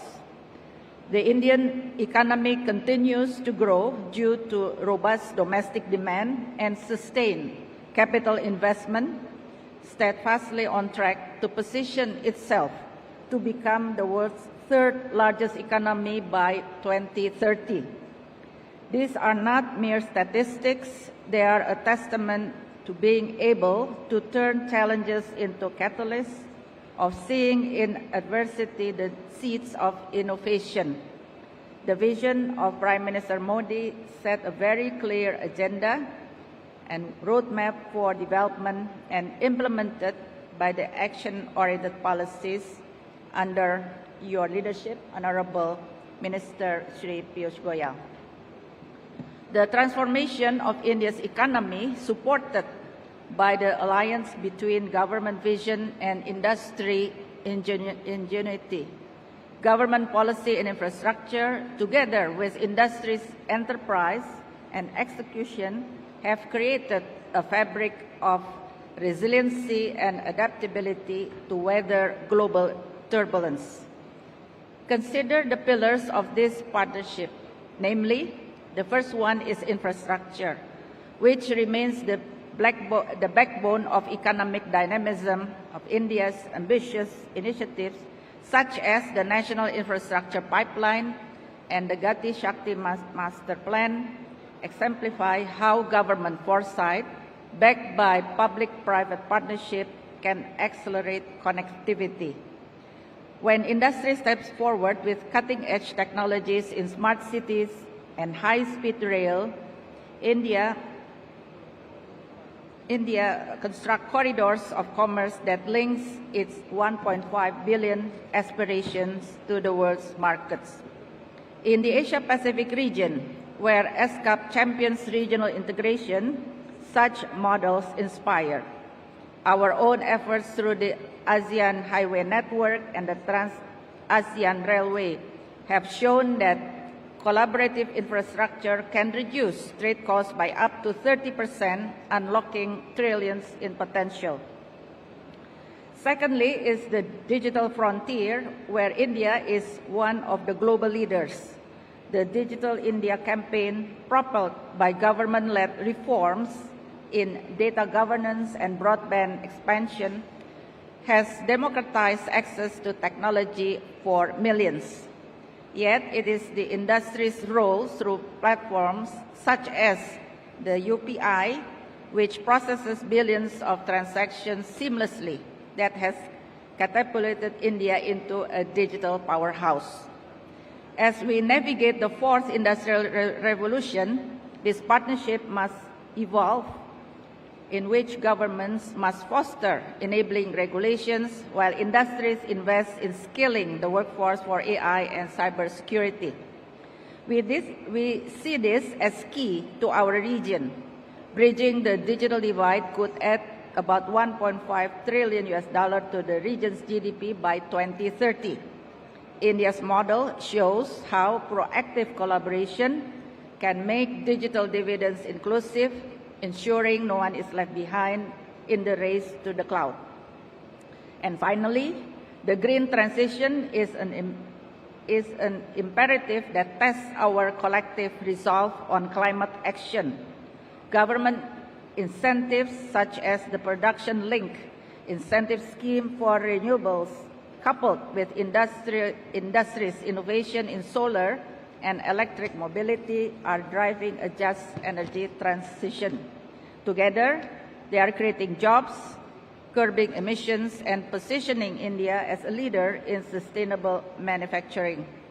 Imagine green hydrogen hubs powered by partnerships that export clean tech to a decarbonizing world. In closing, we see that India's 6.5% trajectory, we see it as your invitation to collaborate and not to compete. Let government and industry be partners in building not walls of protectionism, but windows of possibility and opportunity. Thank you very much for your kind attention. I wish you all a very successful summit. Thank you very much. Thank you very much for your address, and really would be grateful to you for your continued engagement in the matters that you have raised. I now turn to our two chairs and co-chairs, and I'll first request our Honourable Minister for Commerce and Industry to give his comments and remarks. First, please. Yeah, you. Right. So thank you, Mr. Minister, and now may I therefore request Mr. Chandrababu Naidu Garu, the Honourable Chief Minister of Andhra Pradesh, to make his comments, please.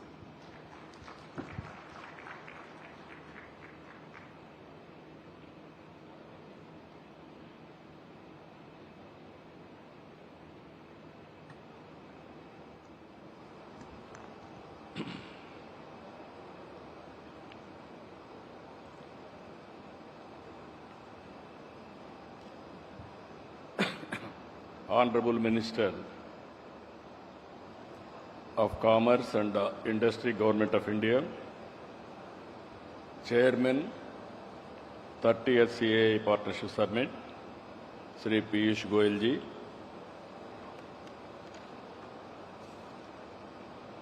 Honorable Ministers on the dais, Minister of Commerce and Industry of Republic of Angola, Oliveira, Honorable Minister of Economy, Armenia, His Excellency Papuan, Honorable Minister of International Trade, Canada, Honorable Mahendra Sindhu, Honorable Minister of Commerce and Consumer Protection, Mauritius, Honorable John Michael, Minister of Trade and Commerce and Civil Supplies, Nepal, Anil Kumar Simhaji, Honorable Minister, Singapore, Coordinating Minister of our National Security and Minister of Home Affairs, His Excellency Shanmugam Garu, Honorable Minister for Venezuela, His Excellency Hector, World Trade Organization Director General, Honorable Avela, Under Secretary General, United Nations,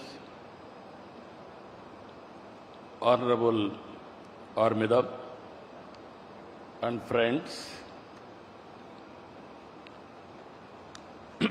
We had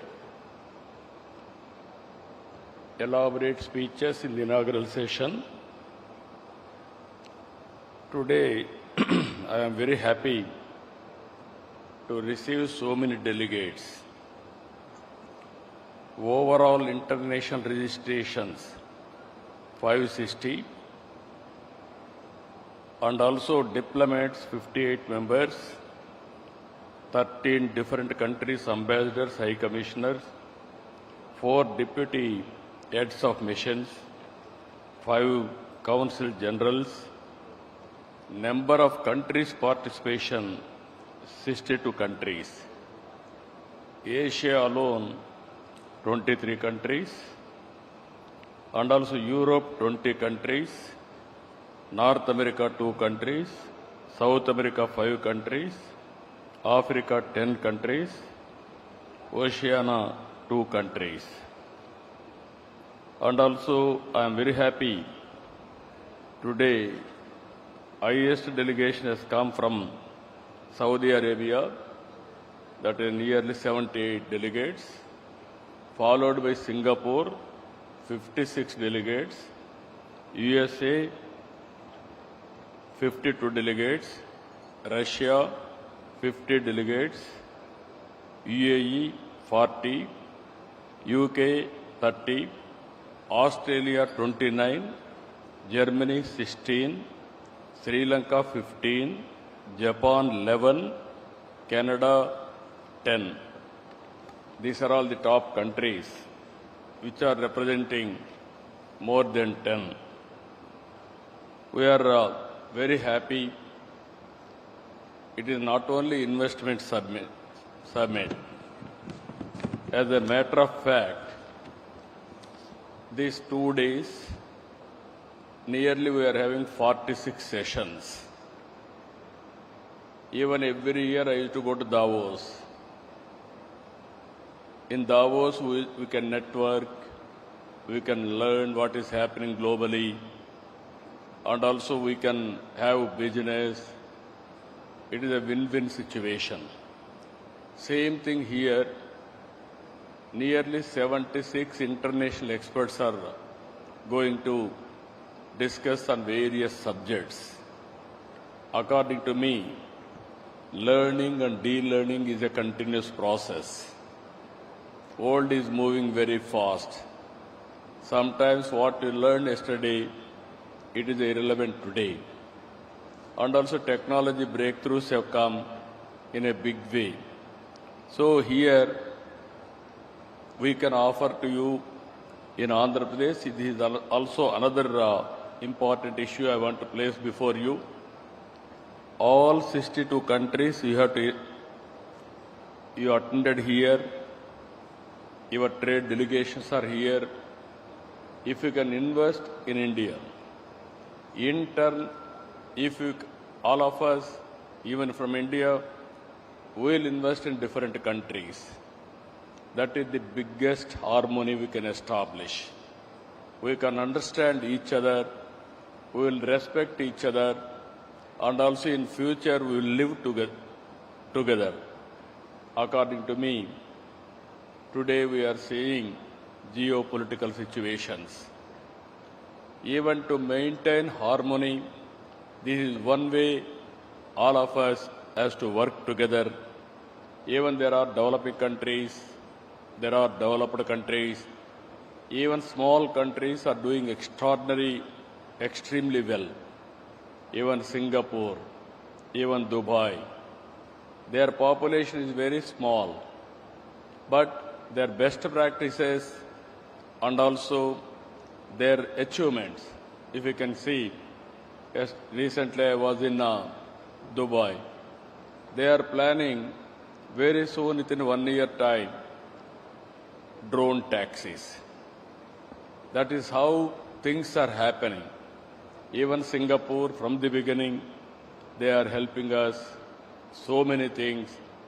Even Amaravati master plan, they have planned extremely well. So these are all the best practices we can learn each other for global good and also mutual benefit. Here I can offer you Araku coffee you have tasted. Even just now I have served here one of the best coffee, organic coffee, produced in tribal area. Next time, I want to take all of you to tribal area for experience to have coffee in tribal gardens. That is coffee gardens itself, we can have coffee. It is not far away, 1 hour. We can have a break and then go on, or otherwise one evening, we can have a dinner in that area. And also if you can go through, we are very strong in aquaculture, horticulture. There we are going to produce our products with certification and traceability. That is how we are moving. Anybody wanted to learn natural farming, they can come. Or otherwise, you are doing better than us, we are prepared to learn from you. Green energy, this is a big breakthrough. Environmental sustainability, even microgrids, you can plan it. And also next level, we can go for green hydrogen, ammonia, and so many developments we can work together. And also minerals, it is a new area. Lot of things we have to learn each other for value addition. Even rare earth minerals are available in Andhra Pradesh. Anybody is having new technology or new ideas about it, we are prepared to work with them. This is another area. Ultimately, tourism. It is a big area. Everybody is worried now. AI, because of AI, we may lose jobs. To compensate jobs, only the sector, tourism sector. Even we are having long coastline, even excellent beaches, excellent sea cruises. Gandikota, it is similar or better than Grand Canyon, and also culinary tourism, one of the best food. You are all tasting now. Indian food is the best food. Anybody will come to India or anywhere in the world, we are having different types of food. Every state is different. Every cuisine is different. That is where we can provide one of the best food. And also Buddhist trails, one of the best place, even Buddhist circuits. And also temple circuits, one of the best. You can experience new experiences. What is our tradition? What is our legacy? What is our civilization? All these things you can learn with this. And also homestays we are promoting now in a big way. Anybody wanted to experience, go to tribal area, stay with them and learn their culture, their civilization, everything we can work with them. Even we are promoting experience centers, handicrafts, handloom. These are all the experience centers we are promoting in a big way. Now deep technology, I told you morning, earlier inaugural session. Now we have reached a stage in governance, data-driven governance. All data in data lake, either central government or state government, historical data, present data, everything on data lake. Then we are collecting real-time data, rainfall, temperature, humidity, groundwater, reservoir water, you name anything, around 45 parameters we are collecting real time through satellite, drone, CCTV cameras, sensors, everything. Ultimately, AI is reality. Now, artificial intelligence, we can use it for everything. We can communicate real time, right solution. That is how things are happening. Now governments are competing with private sector. This is where we are doing in the direction. Recently we handled one cyclone. Prediction, preparedness, execution with team spirit. Everything has gone with seamless coordination. Human loss practically nil. And ultimately we are able to minimize even property loss also. This is where we are promoting data-driven decision-making. Ultimately, every family we want to promote one entrepreneur. 25 years back, I promoted one family, one IT professional. Today, I can say proudly, any country, there are Indians, there are Telugu community from my province. They are earning highest per capita income. All these things happened 25 years because of knowledge economy. Now I am promoting one family, one entrepreneur. Every family, they have to use AI. Every family, they are having capacity, they have to produce use case. This is where we are promoting. To reach this, we are having Ratan Tata Innovation Hub and spoke model. State as a hub, 5 zones, 5 spoke model. Industry and also academic institutions, mentoring, venture capital, and everything we are integrating, different place, even banker. Ultimately, all nearly 50,000 acres of land is available for land bank. I am attaching to this. Any entrepreneur will come, he want to start a company. Immediately we will train him, we will give everything, plug and play also. That is where in future, to start a company in knowledge economy, distance is not the constraint. I can start a company by sitting in a remote area, anywhere in the world. It is only leadership we need, how to replicate, how to scale it up. You had said prophecy. That's true. I am very happy. Morning I told you one example, stable government. India, Narendra Modi is only the man who is accepting globally, very strong leader, very stable leader. Morning I told NDA in Bihar is going to cross 200. Now we have crossed 200. That is what our ministry is showing. Now you can imagine, once it is stable government, we can take so many decisions. That is where I am appealing all of you. This 20th century belongs to India. And also, we are having inherent strengths. India always is, our Prime Minister is wishing global good. Even is fighting on terrorism and also international peace, international prosperity, and also we have to work together, countries, trade missions, everybody has to work together.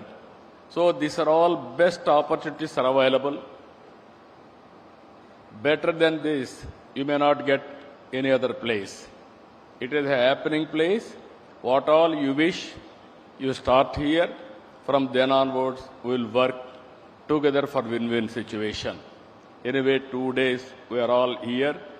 Ultimately, again, I am requesting you, you watch today and tomorrow. One takeaway you have to take for your success in future. Or otherwise, one good best practice you have to live here for our prosperity or for our future. This is what I want to request all of you. Learning and de-learning is a continuous process. I have to learn so many things from all of you. With this, so many delegates are here. We are nearer now. We are understanding each other and respect each other's culture and also their so many things we have to respect. Ultimately, it is for global good we are working. With this session, I am very happy. Today and tomorrow also we will be here. We will interact further and further and also we will learn each other. Thank you one and all. Thank you, Honorable Chief Minister. The policymakers, the ministers, they've all mentioned about their vision, their thoughts of global trade. Industry and businesses have to take it forward. And with that, I'll ask Rajiv Bhimani, a quick concluding wrap-up by you as you thank our honorable ministers and policymakers as to how do you see this being taken forward by the businesses of India and the world. Yeah, thank you very much. I know it's been a long morning, so I will be very rapid. Let me first thank everyone on the dais for very short, crisp, pointed remarks.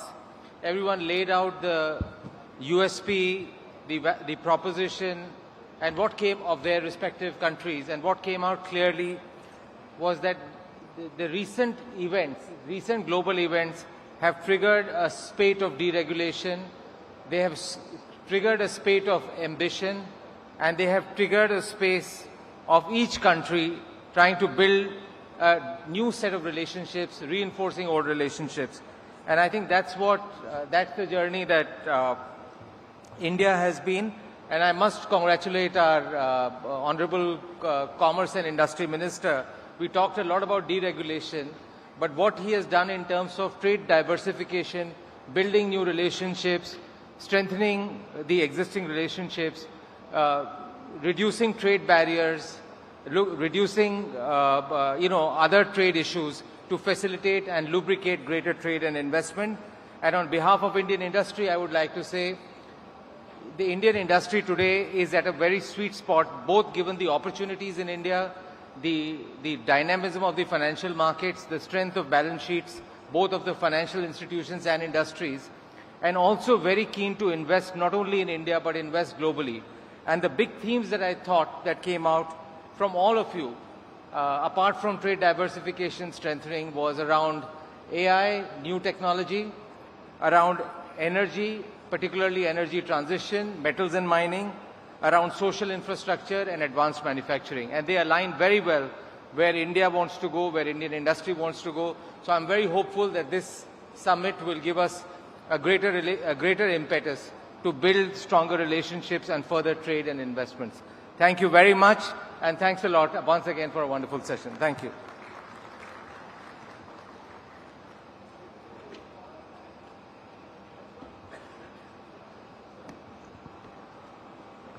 Ladies and gentlemen, after this photo opportunity, we will conclude this session. And I know it's rather late, but I invite all of you to join us for a quick lunch so that we can all come back and reconvene in this hall for our next session at 2:30. Request all of you to please come back after a quick lunch by 2:30, and we'll start our next session thereafter. Thank you very much.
Mira, ven acá. Yo creo que sí.